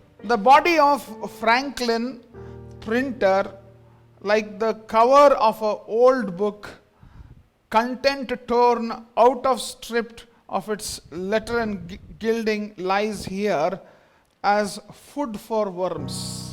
ಇಲ್ಲಿ ಫ್ರಾಂಕ್ಲಿನ್ ಅವರ ಒಂದು ಶರೀರವು ಅದು ಹಳೆಯ ಪುಸ್ತಕದಂತೆ ಮುಚ್ಚಲ್ಪಟ್ಟಿರುವಂತಹ ಪುಸ್ತಕದಂತೆ ಅದು ಕೇವಲ ಮುಚ್ಚಿರುವಂಥದ್ದು ಏನಂತಂದ್ರೆ ಒಳಗಡೆ ಹುಳಗಳು ತಿನ್ನುವುದಕ್ಕೆ ಅವಕಾಶ ಮಾಡಿಕೊಟ್ಟಿರುವಂಥ ರೀತಿಯೊಳಗಿದೆ. So the body of Benjamin Franklin is here to be eaten up by the worms. ಅಲ್ಲಿ ಇರುವಂತ ಹುಳಗಳಿಂದ ಆ ಶರೀರ ತಿನ್ನಲ್ಪಡುವಂಥದ್ದು. So that's what is kept here. ಅದಕ್ಕೋಸ್ಕರವೇ ಆ ಒಂದು ಶರೀರ ಅಲ್ಲಿ ಇಡಲ್ಪಟ್ಟಿದೆ. But ಆದ್ರೆ the work will not be lost. ಆದ್ರೆ ಮಾಡಿರುವ ಕೆಲಸ ಅದು ಹಾಳಾಗಿ ಹೋಗುವುದಿಲ್ಲ. For it will appear one more time. ಅದು ತಿರುಗಿ ಅದು ಕಾಣಿಸಲ್ಪಡುವಂತದ್ದಾಗಿರ್ತದೆ. But when it appears one more time, ಇನ್ನೊಂದು ಸಾರಿ ಅದು ಕಾಣಿಸಲ್ಪಡುವಾಗ it will be new, ಹೊಸದಾಗಿರ್ತದೆ. it will be more elegant, ಬಹಳ ಆಕರ್ಷಿತವಾದಂತ ರೀತಿ ಒಳಗಿರ್ತದೆ. revised, ತಿರುಗಿ ಅದು ಉಜ್ಜೀವನ ರೀತಿ ಒಳಗೆ ಇರ್ತದೆ, ಹೊಸತನದಲ್ಲಿ ಇರ್ತದೆ. corrected, ಅದನ್ನ ಸಂಪೂರ್ಣವಾಗಿ ತಿದ್ದಲ್ಪಟ್ಟಿರುವಂತದ್ದಾಗಿರ್ತದೆ by the author. ಅದು ಇದು ಗ್ರಂಥಕರ್ತನಿಂದ ಅನ್ನುವಂತ ರೀತಿ ಒಳಗೆ. So this book is going to be eaten by worms. ಈ ಪುಸ್ತಕ ಹುಳಗಳಿಂದ ತಿನ್ನಲ್ಪಡ್ತದೆ. But it's going to come out again. ಆದ್ರೆ ಆ ಪುಸ್ತಕ ತಿಂದ್ರೂ ಸಹ ಆ ಪುಸ್ತಕ ತಿರುಗಿ ಬರ್ತದೆ. And the one who is going to bring it out is going to bring it out in a revised version. ಯಾಕಂದ್ರೆ ಆ ಪುಸ್ತಕವನ್ನ ತಿರುಗಿ ಅದನ್ನ ಪ್ರಿಂಟ್ ಮಾಡಿ ಹೊರಗೆ ತರುವಾಗ ಅದು ರಿವೈಸ್ಡ್ ವರ್ಷನ್ ಆಗಿ ಬರ್ತದೆ. It's a reprint version. ತಿರುಗಿ ಅದನ್ನ ಪ್ರಿಂಟ್ ಮಾಡಿ ಬಂದಿರುವಂತ ವರ್ಷನ್ ಇರ್ತದೆ. It's properly corrected version. ಅದು ತಿರುಗಿ ತಿದ್ದಲ್ಪಟ್ಟು ಸರಿಯಾದ ರೀತಿಯಲ್ಲಿ ಹೊಸದಾಗಿ ಬಂದಿರುವಂತದ್ದು. This is the hope of every follower of Christ. ಈ ಒಂದು ನಿರೀಕ್ಷೆ ಪ್ರತಿಯೊಬ್ಬ ವಿಶ್ವಾಸಿಯಲ್ಲಿ, ಯೇಸು ಸ್ವಾಮಿ ನಂಬುವಂತ ವಿಶ್ವಾಸಿಯಲ್ಲಿ ಇರಬೇಕು. That we have this hope that as we die, as life ends here on earth, we are going to come back as a revised, better version, corrected by the author who wrote this book, and we are going to be revised like that. ನಾವು ಸತ್ತ ನಂತರ ತಿರುಗಿ ನಾವು ಬರ್ಲಿಕ್ಕಿದ್ದೇವೆ. ಬರುವಂತ ಸಂದರ್ಭದಲ್ಲಿ ಸಂಪೂರ್ಣವಾಗಿ ಹೊಸದಾಗಿ ನಾವು ಬರ್ಲಿಕ್ಕಿದ್ದೇವೆ, ತಿದ್ದಲ್ಪಟ್ಟವರಾಗಿ ಬರ್ಲಿಕ್ಕಿದ್ದೇವೆ. ನಮ್ಮ ನಿರ್ಮಾಣಕನು, ನಮ್ಮ ಗ್ರಂಥಕರ್ತನು ಸರಿಯಾದ ರೀತಿಯಲ್ಲಿ ಮಾಡಿ ಹೊರಗೆ ತರುವಂತ ರೀತಿಯೊಳಗೆ ನಾವು ಫ್ರೆಶ್ ಆಗಿ ಬರ್ತೇವೆ. So Corinthian church was confused about death, life and resurrection. ಜೀವನ, ಮರಣ ಮತ್ತು ಪುನರುತ್ಥಾನಕ್ಕೆ ಸಂಬಂಧಪಟ್ಟಂತೆ ಕೊರಿಂಥ ಸಭೆ ಬಹಳ ಗಲಿಬಿಲಿಯಲ್ಲಿತ್ತು. So Paul wrote this very important portion of the letter. ಈ ಪೌಲನು ಬಹಳ ಪ್ರಾಮುಖ್ಯವಾಗಿರುವಂತ ಪತ್ರವನ್ನ, ಪ್ರಾಮುಖ್ಯವಾದ ಸಂಗತಿಯನ್ನ ಅವರಿಗೆ ತಿಳಿಸ್ತಾನೆ. In fact, the 1 Corinthians chapter 15 is the longest chapter of the first, the letter. ಇಲ್ಲಿ ಪತ್ರಿಕೆಯಲ್ಲಿ ನಾವು ನೋಡುವಾಗ 15ನೇ ಒಂದು ಅಧ್ಯಾಯ ಅದು ದೊಡ್ಡದಾಗಿರುವಂತ ವಚನಗಳನ್ನು ಉಳ್ಳಂತ ಒಂದು ವಚನಗಳು. But then we have studied that, the whole longest chapter, we took time to study it together. ನಾವೆಲ್ಲರೂ ಸೇರಿ ಇದನ್ನ ದೊಡ್ಡದಾಗಿರುವಂತ ಅಧ್ಯಯನವನ್ನ ನಾವೆಲ್ಲರೂ ಕೂಡಿ ಅದನ್ನ ಅಧ್ಯಯನ ಮಾಡಿದೆವು. In first 11 verses we looked at the evidence of Christ's resurrection. ಯೇಸು ಕ್ರಿಸ್ತನ ಒಂದು ಪುನರುತ್ಥಾನವಾಗಿರುವಂತ ಗುರುತುಗಳು, ಪುರಾವೆಗಳನ್ನ ನಾವು ಮೊದಲನೇ ಒಂದು 11 ವಚನಗಳಲ್ಲಿ ನಾವು ಗಮನಿಸಿದೆವು. Verse 12 to 19 we saw what happens if we deny resurrection. ಇಲ್ಲಿ 12ರಿಂದ 19 ವಚನ ನೋಡಿದ್ವಿ. ಆ ಒಂದು ಪುನರುತ್ಥಾನವನ್ನ ನಾವು ನಿರಾಕರಿಸಿದ್ರೆ ಏನಾಗ್ತದೆ ಪರಿಣಾಮ ಅನ್ನೋದನ್ನ. And verse 20 to 28 we saw the blessings of Christ's resurrection. 20ರಿಂದ 28 ನೋಡಿದ್ವಿ. ಯೇಸು ಸ್ವಾಮಿಯ ಪುನರುತ್ಥಾನದಿಂದ ದೊರೆಯುವಂತ ನಮಗೆ ಆಶೀರ್ವಾದಗಳು ಏನನ್ನು, in fact consequences of Christ's resurrection. ಅದರ ನಿಮಿತ್ತ ನಮಗೆ ಆಗುವಂತ ಪರಿಣಾಮಗಳು ಅಥವಾ ನಂತರ ಆಗುವಂತ ಸಂಗತಿಗಳನ್ನು And in fact 29 to 34 also the blessings of resurrection. 29ರಿಂದ 34ರಲ್ಲಿ ಆ ಒಂದು ಪುನರುತ್ಥಾನ ಪುನರುತ್ಥಾನದ ಒಂದು ಆಶೀರ್ವಾದವನ್ನ ನೋಡಿದೆವು. And verse 35 to 49, 35ರಿಂದ 49 ವಚನವನ್ನ ನಾವು ನೋಡಿದಾಗ, last week we looked at the resurrected body, how it will be different. ನಾವು ಕಳೆದ ವಾರ ಗಮನಿಸಿದೆವು ಪುನರುತ್ಥಾನವಾಗಿರುವಂತ ಶರೀರ ಹೇಗಿರ್ತದೆ ಅನ್ನೋದನ್ನ. So today, as you have already heard the word of God being read, we go back to 1 Corinthians chapter 15 and we are looking at verse 50 to verse 58. ಇಲ್ಲಿ ಈ ದಿನ ನಾವು ಅಧ್ಯಯನ ಮಾಡೋಕೆ ಮುಂಚಿತವಾಗಿ ವಾಕ್ಯವನ್ನ ಓದಿರುವ ಆಧಾರಿತವಾಗಿ ಮೊದಲೇ ಕೊರಿಂಥ 15ನೇ ಅಧ್ಯಾಯ 50ರಿಂದ 58 ವಚನವನ್ನ ನಾವು ನೋಡ್ಲಿಕ್ಕಿದ್ದೇವೆ. So verse 50 to 53, 50ರಿಂದ 53 ವಚನ ನಾವು ಗಮನಿಸುವಾಗ this is what the Bible says. Bible ಈ ರೀತಿಯಾಗಿ ಹೇಳುತ್ತದೆ, I tell you this, brothers, flesh and blood cannot inherit the kingdom of God, nor does perishable inherit the imperishable. ಸಹೋದರರೇ, ನಾವು ಹೇಳುವುದೇನೆಂದ್ರೆ ರಕ್ತ ಮಾಂಸವು ದೇವರ ರಾಜ್ಯಕ್ಕೆ ಬಾಧ್ಯವಾಗಲಾರದು, ಲಯವಾಗುವ ವಸ್ತು ನಿರ್ಲಯ ಪದವಿಯ ಬಾಧ್ಯವಾಗುವುದಿಲ್ಲ. So flesh and blood is suited only for planet earth. ಈ ಒಂದು ಶರೀರ ಮತ್ತು ರಕ್ತ ಅಂತ ನಾವು ಹೇಳುವಾಗ, ರಕ್ತ ಮಾಂಸ ಅಂತ ಹೇಳುವಾಗ ಅದು ಕೇವಲ ಭೂಲೋಕಕ್ಕೆ ಸಂಬಂಧಪಟ್ಟಂತೆ ಮಾತ್ರ ಅದು ಸಂಬಂಧಿತವಾದದ್ದು. But with regard to eternity, ನಿತ್ಯತ್ವಕ್ಕೆ ಸಂಬಂಧಪಟ್ಟಂತೆ ನಾವು ಇದನ್ನು ನೋಡುವಾಗ, or with regard to the kingdom of God, with the rule and reign of God and his purpose, ಆ ದೇವರ ರಾಜ್ಯಕ್ಕೆ ಸಂಬಂಧಪಟ್ಟಂತೆ, ಆ ಒಂದು ದೇವರ ಆಳ್ವಿಕೆಯ ಒಂದು ವಿಷಯಕ್ಕೆ ಸಂಬಂಧಪಟ್ಟಂತೆ ನಾವು ಗಮನಿಸುವಂತೆ, in that period, ಆ ಸಮಯದಲ್ಲಿ this flesh and blood is not suitable. ಆ ಸಮಯದಲ್ಲಿ ಈ ಒಂದು ಶರೀರ ಮತ್ತು ರಕ್ತ ಅನ್ನುವಂಥದ್ದು ಅದು ಅದಕ್ಕೆ ಅನ್ವಯಿಸುವುದಿಲ್ಲ, ಅಲ್ಲಿ ಅದು ಅವಶ್ಯಕತೆ ಬೀಳುವುದಿಲ್ಲ. If you read, in fact, actually the flesh and blood aspect of the scripture, ಇಲ್ಲಿ ರಕ್ತ ಮಾಂಸ ಅನ್ನುವಂಥ ವಿಷಯಕ್ಕೆ ಸಂಬಂಧಪಟ್ಟಂತೆ ವಾಕ್ಯ ಭಾಗವನ್ನು ನೀವು ಓದುವುದಾಗಿದ್ದಲ್ಲಿ, Jesus Christ himself had flesh and blood. ಯೇಸು ಸ್ವಾಮಿಗೆ ರಕ್ತ ಮಾಂಸ ಇತ್ತು ಎಂಬುದನ್ನು ನಾವು ನೋಡ್ತೇವೆ ಅದನ್ನ ಇಬ್ರಿಯ ಪತ್ರಿಕೆಯಲ್ಲಿ. Hebrews 2:14. 2:14 ನಾವು ನೋಡ್ತೇವೆ ಇಬ್ರಿಯ ಪತ್ರಿಕೆಯಲ್ಲಿ. But it had to be transformed before it could return to the Father. ಆದ್ರೆ ಇದು ಪರಲೋಕದಲ್ಲಿರುವಂತ ತಂದೆ ಕಡೆ ಹೋಗೋಕ್ಕಿಂತ ಮುಂಚಿತವಾಗಿ ರಕ್ತ ಮಾಂಸ ಉಳ್ಳಂತ ಶರೀರ ಅದು ಬದಲಾಗುವಂತ ಅವಶ್ಯಕತೆ ಇತ್ತು. Because verse 50 clearly says flesh and blood cannot inherit the kingdom of God, nor does the perishable inherit the imperishable. ಯಾಕಂದ್ರೆ 50ನೇ ವಚನದಲ್ಲಿ ಸ್ಪಷ್ಟವಾಗಿ ಹೇಳ್ತದೆ, ಅಲ್ಲಿ ರಕ್ತ ಮಾಂಸವು ದೇವರ ರಾಜ್ಯಕ್ಕೆ ಬಾಧ್ಯವಾಗಲಾರದು, ಲಯವಾಗುವ ವಸ್ತು ನಿರ್ಲಯ ಪದವಿಗೆ ಬಾಧ್ಯವಾಗುವುದಿಲ್ಲ. See, this body, ಈ ಒಂದು ಶರೀರ, this physical body, ಈ ಶಾರೀರಿಕವಾಗಿರುವಂತ ಈ ಒಂದು ಶರೀರ it renews by itself every 7 years. ಪ್ರತಿ 7 ವರ್ಷಕ್ಕೆ ಒಂದು ಸಾರಿ ಶರೀರ ತನ್ನಷ್ಟಕ್ಕೆ ತಾನೇ ಪುನರ್ ಒಂದು ರಿನ್ಯೂ ಮಾಡಿಕೊಳ್ಳುವಂತ ರೀತಿಗೆ ಮಾಡುವಂತ ಸಾಧ್ಯತೆ ಉಂಟಾಗ್ತದೆ. See, 7 years ago what I was, this body is different now. ಹೇಗೆ ಅಂತ ಹೇಳುವುದಾಗಿದ್ದಲ್ಲಿ 7 ವರ್ಷದ ಹಿಂದೆ ನನ್ನ ಶರೀರ ಹೇಗಿತ್ತು ಹಾಗೆ ಈಗ ನಂದಿಲ್ಲ. But still we age and we all die. ಆದ್ರೂ ಸಹ ನಮಗೆ ವಯಸ್ಸಾಗ್ತದೆ, ನಾವೆಲ್ಲರೂ ಸಾಯ್ತೇವೆ. This human body is perishable. ಈ ಒಂದು ಮಾನವನ ಶರೀರ ಇದು ನಶಿಸಿ ಹೋಗುವಂತದ್ದು. It is not suited for heavenly existence. ಈ ಪರಲೋಕಕ್ಕೆ ಸಂಬಂಧಪಟ್ಟಂತೆ ಆ ಒಂದು ಸ್ಥಳದಲ್ಲಿ ಇರುವುದಕ್ಕೆ ಇದು ಅರ್ಹವಾಗಿರುವಂತದ್ದಲ್ಲ. And it cannot inherit the imperishable. ಇಲ್ಲಿ ನಾವು ನೋಡ್ತೇವೆ ಅಷ್ಟು ಮಾತ್ರವಲ್ಲದೆ ಈ ಒಂದು ನಶಿಸಿ ಹೋಗಲಾರದಕ್ಕೆ ಇರುವಂತ ಸಂಬಂಧಕ್ಕೆ ಅದು ಯೋಗ್ಯವಾಗಿರುವಂತದ್ದಲ್ಲ. So as we move on, verse 51, 51ನೇ ವಚನದಲ್ಲಿ ನಾವು ಮುಂದೆ ಸಾಗಿ ನೋಡುವಾಗ, behold, I tell you a mystery, we shall not all sleep, but we shall all be changed. ಇದುವರೆಗೂ 51ನೇ ವಚನ, ಇದುವರೆಗೂ ಗುಪ್ತವಾಗಿದ್ದ ಸಂಗತಿಯನ್ನ ನಿಮ್ಗೆ ತಿಳಿಸುತ್ತೇನೆ, ನಾವೆಲ್ಲರೂ ನಿದ್ದೆ ಹೋಗುವುದಿಲ್ಲ, ಆದ್ರೆ ಕಡೆ ತುತ್ತೂರಿ ಆಗುವಾಗ ನಾವೆಲ್ಲರೂ ಒಂದು ಕ್ಷಣದಲ್ಲಿ ಹೇಳ್ತೇವೆ. Paul is talking, I tell you a mystery. ಇಲ್ಲಿ ಪೌಲನು ಹೇಳ್ತಾ ಇದ್ದಾನೆ, ನಾನು ಒಂದು ಗುಪ್ತವಾದ ಸಂಗತಿಯನ್ನ ತಿಳಿಸ್ತೇನೆ. You know why it is a mystery? Because it was not known before. ಯಾಕೆ ಇದು ಒಂದು ಗುಪ್ತವಾದ ವಿಷಯ? ಯಾಕಂದ್ರೆ ಇದು ಮೊದಲು ಗೊತ್ತಿದ್ದಿಲ್ಲ, and now it is known. ಆದ್ರೆ ಈಗ ಅದು ಗೊತ್ತಾಗಿದೆ. It was not known and understood before. ಇದು ಮೊದಲು ಇದನ್ನ ಅರ್ಥ ಮಾಡಿಕೊಳ್ಳುವುದಕ್ಕಾಗ್ಲಿ ತಿಳಿಯುವುದಕ್ಕಾಗ್ಲಿ ಸಾಧ್ಯವಾಗಿದ್ದಿಲ್ಲ. What is Paul telling? ಪೌಲನು ಇಲ್ಲಿ ಏನ್ ಹೇಳ ಬಯಸ್ತಾ What is he ಇದ್ದಾನೆ? telling? I tell you a mystery, we shall not all sleep, but we shall all be changed. What is he telling? ಇಲ್ಲಿ ಏನ್ ಹೇಳ್ತಾ ಇದ್ದಾನೆ ಪೌಲನು? ಇಲ್ಲಿ ಗುಪ್ತವಾಗಿದ್ದ ಸಂಗತಿ ಅಂತ ಹೇಳುವಾಗ ನಾವೆಲ್ಲರೂ ನಿದ್ರೆ ಹೋಗುವುದಿಲ್ಲ ಅಂತ ಅನ್ನುವಂತ ಮಾತನ್ನು ಹೇಳುವಾಗ ಏನ್ ಹೇಳಲು ಬಯಸ್ತಾ ಇದ್ದಾನೆ? For us to be changed, ನಮಗೆ ಬದಲಾವಣೆ ಆಗುವಂತ ಅವಶ್ಯಕತೆ ಇದೆ. we all need not die. ನಾವು ಸಾಯುವುದಿಲ್ಲ. we all need not die. ನಾವೆಲ್ಲರೂ ಸಾಯುವ ಅವಶ್ಯಕತೆ ಇಲ್ಲ. Because the bodies will be changed when Jesus is going to come.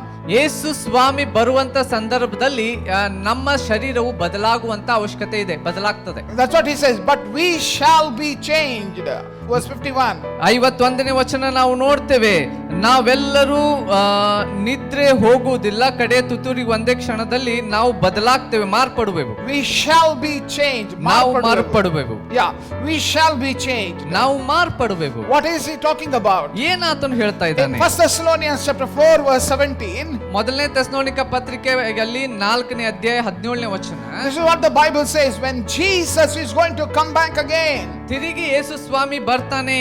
When he comes, ಆತನು ಬಂದಾಗ, this is what Paul is telling in 1 Thessalonians 4:17. ಮೊದಲನೇ ತೆಸಲೋನಿಕ 4:17ರಲ್ಲಿ ನೋಡ್ತೇವೆ, Those who are alive will remain alive and remain shall be caught up together with them in the clouds to meet the Lord in the air, and thus we shall always be with the Lord. 17ನೇ ವಚನ, ಆಮೇಲೆ ಜೀವದಿಂದ ಉಳಿದಿರುವ ನಾವು ಅಂತರಿಕ್ಷದಲ್ಲಿ ಕರ್ತನನ್ನ ಎದುರುಗೊಳ್ಳುವುದಕ್ಕಾಗಿ ಅವರ ಸಂಗಡಲೇ ಮೇಘ ವಾಹನರಾಗಿ ಪಕ್ಕನೆ ಒಯ್ಯಲ್ಪಡುವೆವು. So when Jesus is going to come, ಯೇಸು ಬರುವಾಗ what is going to happen? ಏನಾಗ್ತದೆ? If you are alive, ನೀವು ಜೀವಿಸ್ತಾ ಇರ್ತೀರಿ ಅಂತ ಇಟ್ಕೊಳ್ಳಿ, your body will be changed. ಆ ಸಂದರ್ಭದಲ್ಲಿ ನಿಮ್ಮ ಶರೀರ ಮಾರ್ಪಡ್ತದೆ. If you are dead, ನೀವು ಸತ್ತು ಹೋಗಿದ್ದಲ್ಲಿ you will be resurrected and you will be transformed, and you also will be alive. You will be changed and you will be taken up to heaven. ನೀವು ಸತ್ತವರಾಗಿದ್ರೆ ಸತ್ತವರಿಂದ ನೀವು ಎದ್ದು ಬಂದು ನಿಮ್ಮ ಶರೀರ ಬದಲಾಗಿ ನೀವು ಎತ್ತಲ್ಪಡ್ತೀರಾ. So that which was perishable will become imperishable. ಯಾವುದು ನಶಿಸಿ ಹೋಗ್ತಾ ಇತ್ತೋ ಈಗ ಅದು ನಶಿಸಿ ಹೋಗಲಾರದೆ ನಿತ್ಯತ್ವಕ್ಕೆ ಸರಿ ಸಮಾನವಾಗುವಂತ ರೀತಿಯಲ್ಲಿ You will be equipped to live in heaven. ನೀವು ಪರಲೋಕದಲ್ಲಿ ಜೀವಿಸುವುದಕ್ಕೆ ಸಿದ್ಧಗೊಂಡಿರುವವರಾಗುತ್ತೀರಾ. How it's going to happen? ಇದು ಹೇಗೆ ಆಗ್ತದೆ? How it's going to be possible? ಇದು ಹೇಗೆ ಸಾಧ್ಯವಾಗ್ತದೆ? Turn with me to Romans chapter 8. ನನ್ನೊಟ್ಟಿಗೆ ರೋಮ ಬರೆದ ಪತ್ರಿಕೆ 8ನೇ ಅಧ್ಯಾಯವನ್ನ ನೀವು ತೆರೀರಿ. Notice this very important passage. ಈ ವಾಕ್ಯ ಭಾಗವನ್ನು ಬಹಳ ಪ್ರಾಮುಖ್ಯವಾಗಿ This ಗಮನಿಸಿ. change, how is it going to happen? ಈ ಬದಲಾವಣೆ ಹೇಗೆ ಇದು ಆಗ್ತದೆ? This perishable, how will it become imperishable? ಈ ನಶಿಸಿ ಹೋಗುವಂತ ಒಂದು ಶರೀರ ಹೇಗೆ ನಶಿಸಲಾರದೆ ನಿತ್ಯತ್ವದಲ್ಲಿ ಜೀವಿಸುವಂತದ್ದಾಗ್ತದೆ? How this physical will become immortal? ಹೇಗೆ ಈ ಒಂದು ಶಾರೀರಿಕವಾಗಿರುವಂತದ್ದು ಎಂದು ಸಹ ನಾಶವಾಗಿ ಹೋಗಲಾರದಿರುವಂತದ್ದು ಸಾಧ್ಯವಾಗ್ತದೆ? This is already the work of that change is going to happen, because God has already revealed to us how it is going to happen. ಈ ಒಂದು ಕಾರ್ಯ ಆಗ್ತದೆ ಅನ್ನುವುದಕ್ಕೆ ದೇವರು ಇದು ಹೇಗೆ ಸಾಧ್ಯವಾಗ್ತದೆ ಅನ್ನುವುದನ್ನ ಮೊದಲೇ ಆಗಿ ನಮಗೆ ತಿಳಿಸಿದ್ದಾನೆ. So Romans chapter 8 verse 9. ರೋಮಾಪುರದ ಬರೆದ ಪತ್ರಿಕೆ 8ನೇ ಅಧ್ಯಾಯ 9ನೇ ವಚನ ನೀವು ಗಮನಿಸುವುದಾಗಿದ್ದಲ್ಲಿ, You however are not in the flesh but in the spirit, if in fact the spirit of God dwells in you. Anyone who does not have the spirit of Christ does not belong to him. But if Christ is in you, although the body is dead because of sin, the spirit of life become because of righteousness. If the spirit of him who raised Jesus from the dead dwells in you, he who raised Christ Jesus from the dead will also give life to your mortal bodies through his spirit who dwells in you. ರೋಮಾಪುರದ ಬರೆದ ಪತ್ರಿಕೆ 8ನೇ ಅಧ್ಯಾಯ 9ನೇ ವಚನ ಹೀಗೆ ಹೇಳುತ್ತದೆ, ನೀವಾದರೂ ನಿಮ್ಮಲ್ಲಿ ದೇವರಾತ್ಮನು ವಾಸವಾಗಿರುವುದಾದರೆ ಶರೀರ ಭಾವಾಧೀನರಲ್ಲ, ದೇವರಾತ್ಮನಿಗೆ ಅಧೀನರಾಗಿದ್ದೀರಿ. ಯಾವನಾದರೂ ಕ್ರಿಸ್ತನ ಆತ್ಮವು ಇಲ್ಲದಿದ್ದರೆ ಅವನು ಕ್ರಿಸ್ತನವನಲ್ಲ. ಆದರೆ ಕ್ರಿಸ್ತನು ನಿಮ್ಮಲ್ಲಿದ್ದರೆ ದೇಹವು ಪಾಪದ ದೆಸೆಯಿಂದ ಸತ್ತದಾಗಿದ್ದರೂ ಆತ್ಮದ ದೆಸೆಯಿಂದ ಜೀವ ಸ್ವರೂಪವಾಗಿದೆ.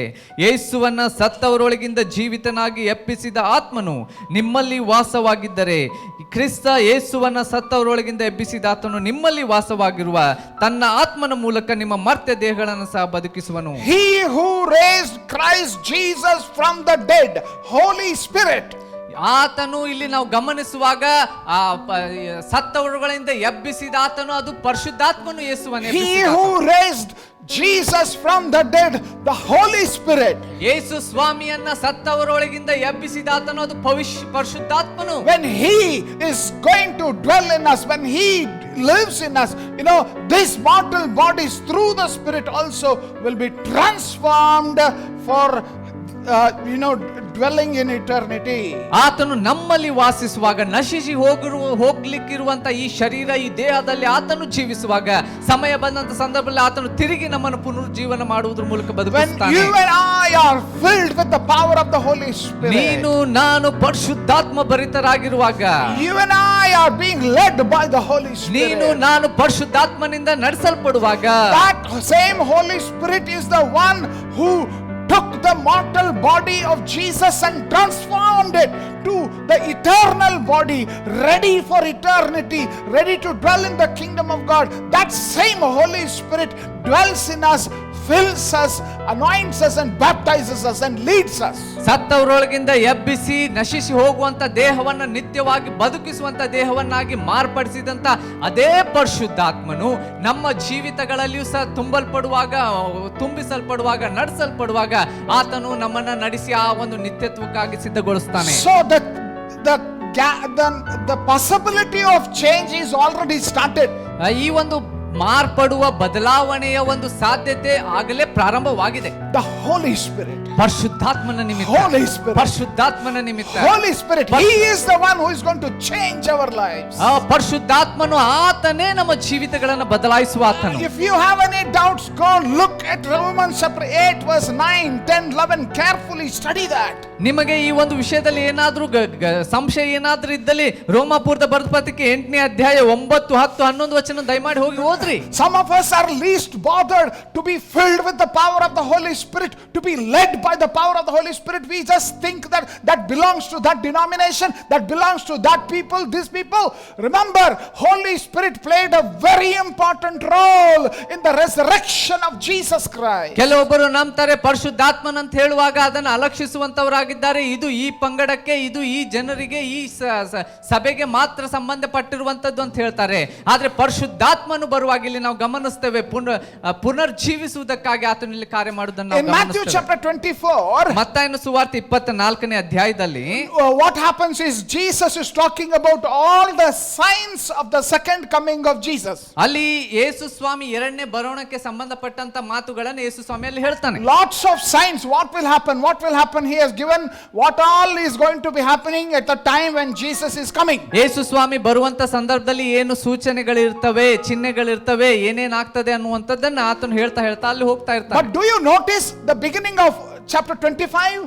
25ನೇ ಅಧ್ಯಾಯದ ಪ್ರಾರಂಭವನ್ನ ನೀವು ಗಮನಿಸಿದರೆ ಅಲ್ಲಿ, You know, as he is concluding talking about the second coming, ಎರಡನೇ ಬರೋಣವನ್ನ ಮಾತುಗಳನ್ನ ಹೇಳ್ತಾ ಮುಕ್ತಾಯಗೊಳಿಸ್ತಾ ಇರುವಂತೆ he tells a parable. ಅಲ್ಲಿ ಒಂದು ಸಾಮ್ಯವನ್ನ ಹೇಳ್ತಾನೆ. He tells the parable of the 10 virgins. ಅಲ್ಲಿ ನಾವು ನೋಡ್ತೇವೆ 10 ಕನ್ನಿಕೆಯರ ವಿಷಯದ ಕುರಿತಲ್ಲಿ ನೋಡ್ತೇವೆ. They are waiting for the bridegroom. ಅಲ್ಲಿ ಆತನು ಬರುವುದಕ್ಕಾಗಿ ಅಲ್ಲಿ ಕಾಯ್ದುಕೊಂಡಿದ್ದಾರೆ. 5 people have come prepared with the oil. 5 ಜನರು ಎಣ್ಣೆಯ ಮೂಲಕವಾಗಿ ಸಿದ್ಧಗೊಂಡು ಬಂದಿದ್ದಾರೆ. 5 people have not come with the oil. ಆದ್ರೆ 5 ಜನ ಎಣ್ಣೆಯಿಂದ ಸಿದ್ಧವಾಗಿ ಬಂದಿಲ್ಲ. When the bridegroom came, ಯಾವಾಗ ಮದಲಿಂಗನು ಬಂದನು, when the bridegroom came, ಯಾವಾಗ ಮದಲಿಂಗನು ಬಂದನು, it was midnight. ಅದು ಮಧ್ಯರಾತ್ರಿ ಆಗಿತ್ತು. They had no much time. ಅಲ್ಲಿ ಸಮಯ ಇಲ್ಲ.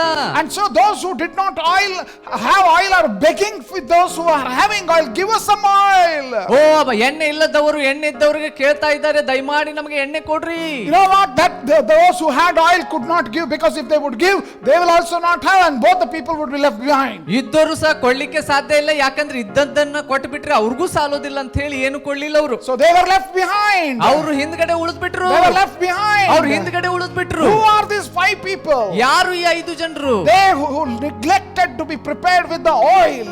ಅವರು ಎಣ್ಣೆಯಿಂದ ಸಿದ್ಧಗೊಳ್ಳದೆ ಇರುವಂತ ಜನರವರು. Who are they? ಯಾರವರು? What does oil signify? ಓ ಆ ಎಣ್ಣೆಯ ಒಂದು ಸೂಚನೆ ಏನು? All through the Bible, ಇಡೀ ಬೈಬಲ್ ಅನ್ನ ನೋಡುವಾಗ oil has always signified the anointing and the Holy Spirit. ಓ ಎಣ್ಣೆಯನ್ನು ತೋರಿಸುವಾಗ ಅದು ಪರಿಶುದ್ಧಾತ್ಮನ ಅಭಿಷೇಕಕ್ಕೆ ಸಂಬಂಧಪಟ್ಟಂತೆ ಸೂಚಿಸುವಂತದ್ದಾಗಿರುತ್ತದೆ. Because there will be people people who do not want to be filled, led by the Holy Spirit. ಓ ಕೆಲವೊಬ್ರು ಇದ್ದಾರೆ, ಅವರು ಪವಿತ್ರಾತ್ಮನಿಂದ ಅಭಿಷೇಕ ಹೊಂದಿ ಆತನಿಂದ ನಡೆಸಲ್ಪಡುವಂತದ್ದು ನಂಬುವುದಿಲ್ಲ. So I want you be prepared, because when Jesus is going to come, you need to have the oil of transformation, the oil of change that will help you to be prepared for eternity. ಓ ದಯಮಾಡಿ ನಿಮ್ಮಲ್ಲಿ ಕೇಳ್ಕೊಂತೇವೆ ನಾವು, ನೀವು ಆ ಪರಿಶುದ್ಧಾತ್ಮನೆನ್ನುವಂತ ಒಂದು ಎಣ್ಣೆಯ ನಿಮಿತ್ತದಿಂದ ನೀವು ಸಿದ್ಧಗೊಳ್ರಿ. ಅದರ ನಿಮಿತ್ತ ನೀವು ನಿತ್ಯತ್ವಕ್ಕಾಗಿ ಸಿದ್ಧಗೊಳ್ಳುವುದಕ್ಕೆ ಆತನು ಸಹಾಯ The ಮಾಡ್ತಾನೆ. power of the Holy Spirit in terms of changing is evident when prophet Ezekiel saw a vision. ಓ ಎಹೆಜ್ಕೇಲನು ಅಲ್ಲಿ ನಾವು ನೋಡ್ತೇವೆ, ಆತನು ದರ್ಶನವನ್ನ ನೋಡಿರುವಂತ ಸಂದರ್ಭದಲ್ಲಿ How the anointing of the Holy Spirit, the gift of the Holy Spirit, the prophetic anointing of the Holy Spirit is making possible for the dead bones to come alive. ಹೇಗೆ ಸತ್ತಂತ ದೇಹ ಶರೀರಕ್ಕೆ ಅಲ್ಲಿ ಇರುವಂತ ಎಲುಬುಗಳಿಗೆ ಜೀವವನ್ನ ತುಂಬುವುದಕ್ಕೆ ಆ ಒಂದು ಅಭಿಷೇಕ ಕೆಲಸ ಮಾಡಿತು ಎಂಬುದನ್ನು, When he started to prophesy, ಯಾವಾಗ ಆತನು ಪ್ರವಾದಿಸಲಿಕ್ಕೆ when ಆರಂಭಿಸಿದನು, he started to move in the power of the Holy Spirit, ಆತನು ಪವಿತ್ರಾತ್ಮನ ಮೂಲಕವಾಗಿ ಆತನು ಮಾತನಾಡಲಿಕ್ಕೆ ಆರಂಭಿಸಿದಾಗ, you know what, the dead bones, the dry bones, ಅಲ್ಲಿ ಏನಾತ ಗೊತ್ತಾ, ಒಣಗಿರುವಂತದ್ದು ಸತ್ತು ಹೋದಂತ ಎಲುಬುಗಳು they started to change. ಅವು ಬದಲಾಗ್ಲಿಕ್ಕೆ ಆರಂಭಿಸಿದವು. The bones came up with flesh.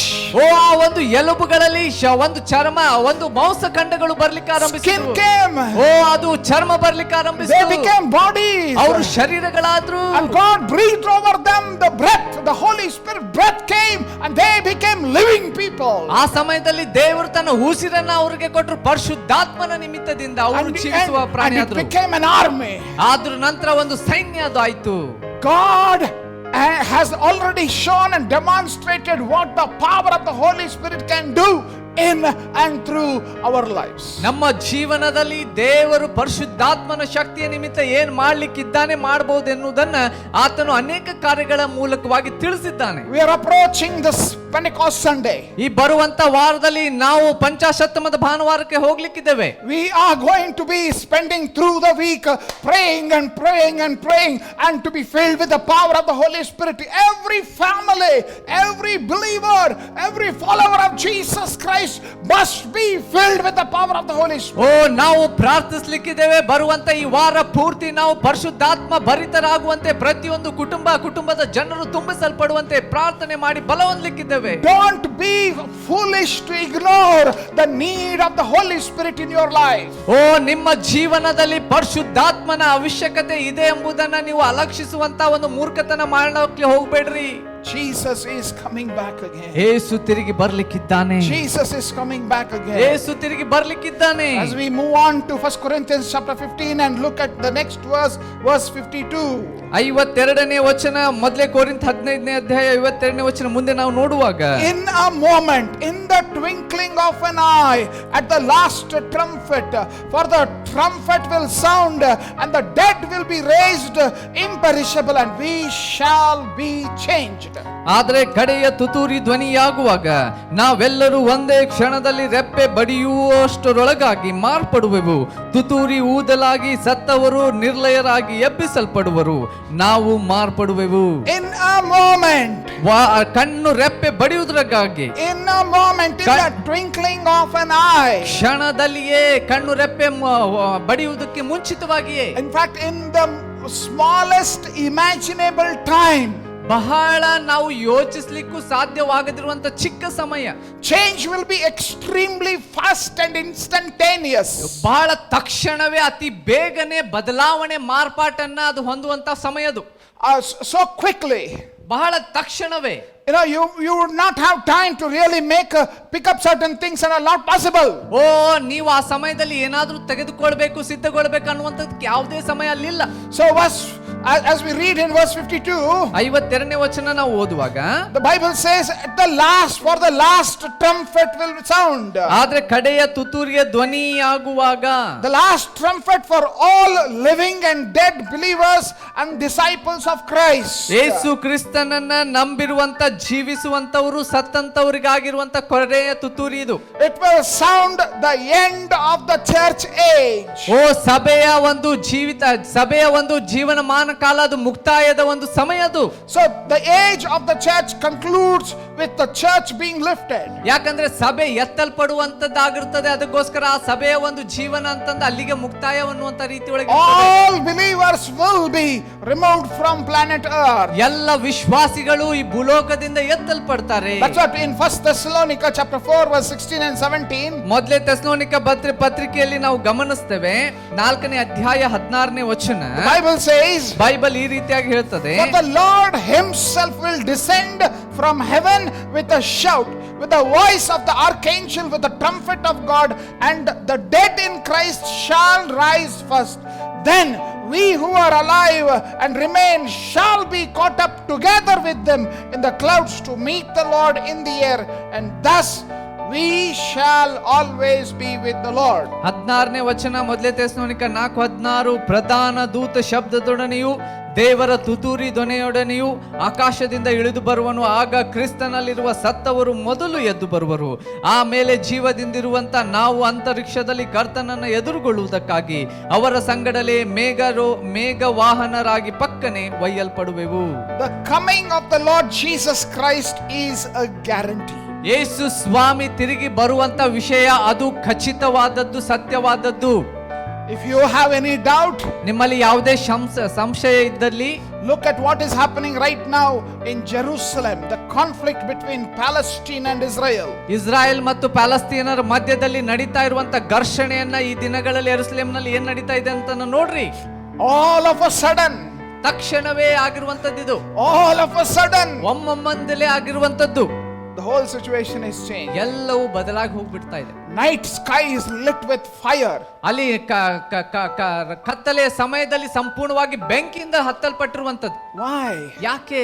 It is all towards the fulfillment as a preparation for the second coming of Jesus. ಇವೆಲ್ಲ ವಿಷಯಗಳನ್ನ ಗಮನಿಸುವಾಗ ಯೇಸು ಸ್ವಾಮಿಯ ಎರಡನೇ ಬರೋಣದ ಎಲ್ಲಾ ರೀತಿಯ ಸೂಚನೆಗಳನ್ನ ಇಲ್ಲಿ ಗಮನಿಸ್ತಾ ಇದ್ದೇವೆ. In fact, the Bible, there are 1845 scriptures that talk about the second coming of Jesus Christ. So do not take this as a joke. ಇಲ್ಲಿ ನಾವು ನೋಡ್ತೇವೆ, ಬೈಬಲ್ ನಲ್ಲಿ ಯೇಸು ಸ್ವಾಮಿ ತಿರುಗಿ ಬರ್ಲಿಕ್ಕಿರುವಂತಹ ವಚನಗಳನ್ನ 1845 ವಚನಗಳನ್ನ ಅದು ಬರೆಯಲ್ಪಟ್ಟಿರುವುದನ್ನ ತಿಳಿಸುವುದನ್ನ ಗಮನಿಸ್ತೇವೆ. Are you ready? ನೀನು ಸಿದ್ಧನಾಗಿದ್ದೀಯೋ? Twinkling of an eye does not give much time for preparation. ರೆಪ್ಪೆ ಬಡಿತದಲ್ಲಿಯೇ, ತಕ್ಷಣದಲ್ಲಿ ಅಂತಂದ್ರೆ ನಿಮ್ಗೆ ಹೆಚ್ಚು ಸಮಯ ಕೊಡುವುದಿಲ್ರಿ. Are you ready? ನೀನು ಸಿದ್ಧನಿದ್ದೀಯೋ? Are you ready to receive, to be taken up to be with Jesus? ಯೇಸುವಿನೊಟ್ಟಿಗೆ ಮೆತ್ತಲ್ಪಡುವುದಕ್ಕಾಗಿ ಸಿದ್ಧಳಿದ್ದೀಯೋ? A little girl heard this discussion that mother was having with her friends about the second coming of Jesus. ಇಲ್ಲಿ ಒಬ್ಬ ಚಿಕ್ಕ ಹುಡುಗಿಯು ತನ್ನ ತಾಯಿ ಅವರ ಸ್ನೇಹಿತರೊಟ್ಟಿಗೆ ಯೇಸು ಸ್ವಾಮಿ ಎರಡನೇ ಬರೋಣದ ಬಗ್ಗೆ ಮಾತನಾಡುವುದನ್ನ ಚಿಕ್ಕ ಹುಡುಗಿ ಕೇಳಿಸ್ಕೊಳ್ತಾಳೆ. And then for hours she was missing. She was missing for hours together. ಗಂಟೆಗಟ್ಟಲೆ ಅವಳು ಕಾಣುವುದೇ ಇಲ್ಲ. So people start going searching for her. ಅದರ ನಂತರ ಜನರು ಹೋಗಿ ಎಲ್ಲಿ ಹೋಗಿದ್ದಾಳೆ ಅಂತ ಹುಡುಕಾಡ್ಲಿಕ್ಕೆ ಆರಂಭಿಸ್ತಾರೆ. Finally she was found. ಆಮೇಲೆ ಅವಳು ಸಿಗ್ತಾಳೆ on the terrace of the house. ಮನೆಯ ಒಂದು ಟೆರೆಸ್ ಮೇಲೆ. She was asked, ಅವಳು ಕೇಳ್ತಾರೆ, what she was doing there? ನೀ ಅಲ್ಲಿ ಏನ್ ಮಾಡ್ತಾ ಇದ್ದಿ? And she replied, ಅವಳು ಹೇಳ್ತಾಳೆ, Mom, mummy, I heard you say that Jesus might come and he might come any day. He can come even today. ಓ, ನೀನು ಮಾತನಾಡುವಂತ ಸಂದರ್ಭದಲ್ಲಿ ಯೇಸು ಸ್ವಾಮಿ ಯಾವಾಗ ಬೇಕಾದ್ರೂ ಬರ್ಬೋದು, ಯಾವಾಗ ಬೇಕಾದಂತಂದ್ರೆ ಈ ದಿನನೂ ಸಹ ಬರ್ಲಿಕ್ಕೆ ಸಾಧ್ಯತೆ ಉಂಟು ಅಂತಂದು ನೀ ಮಾತನಾಡ್ತಾ ಇದ್ದಿ. I heard that. ಅದನ್ನ ನಾನು ಕೇಳಿಸ್ಕೊಂಡೆ. So I wanted to be the first person to see him. ಓ, ನಾನು ಬಯಸಿದೆ ನಾನೇ ಮೊದಲೇ ವ್ಯಕ್ತಿ ಆಗ್ಬೇಕು ಆತನನ್ನ ಭೇಟಿ ಆಗುವಂತವಳು ಅಂತ ಹೇಳಿ. So ಅದಕ್ಕೋಸ್ಕರ I washed up. ನಾನು ಸಂಪೂರ್ಣವಾಗಿ ರೆಡಿ ಆದೆ. I put new clothes, fresh ಹೊಸ clothes. ಬಟ್ಟೆಯನ್ನ ಹಾಕಿಕೊಂಡೆ, ಜಳಕ ಮಾಡಿ. So I went there to meet Jesus. ಯೇಸು ಸ್ವಾಮಿಯನ್ನು ಭೇಟಿ ಆಗೋದಕ್ಕಾಗಿ ನಾನು ಟೆರೆಸ್ ಮೇಲೆ ಹೋದೆ. That childlike faith is what is essential for you and me these days. ಈ ದಿನದಲ್ಲಿ ಆ ಚಿಕ್ಕ ಮಗಳಲ್ಲಿರುವಂತಹ ನಂಬಿಕೆ ನಿನಗೂ ನನಗೂ ಬಹಳ ಅವಶ್ಯಕ. Are you ready? ನೀನು ಸಿದ್ಧನಿದ್ದೀಯೋ? Are you filled with the power of the Holy Spirit? ಪರಿಶುದ್ಧಾತ್ಮ ಭರಿತನು ನೀನಾಗಿದ್ದೀಯೋ?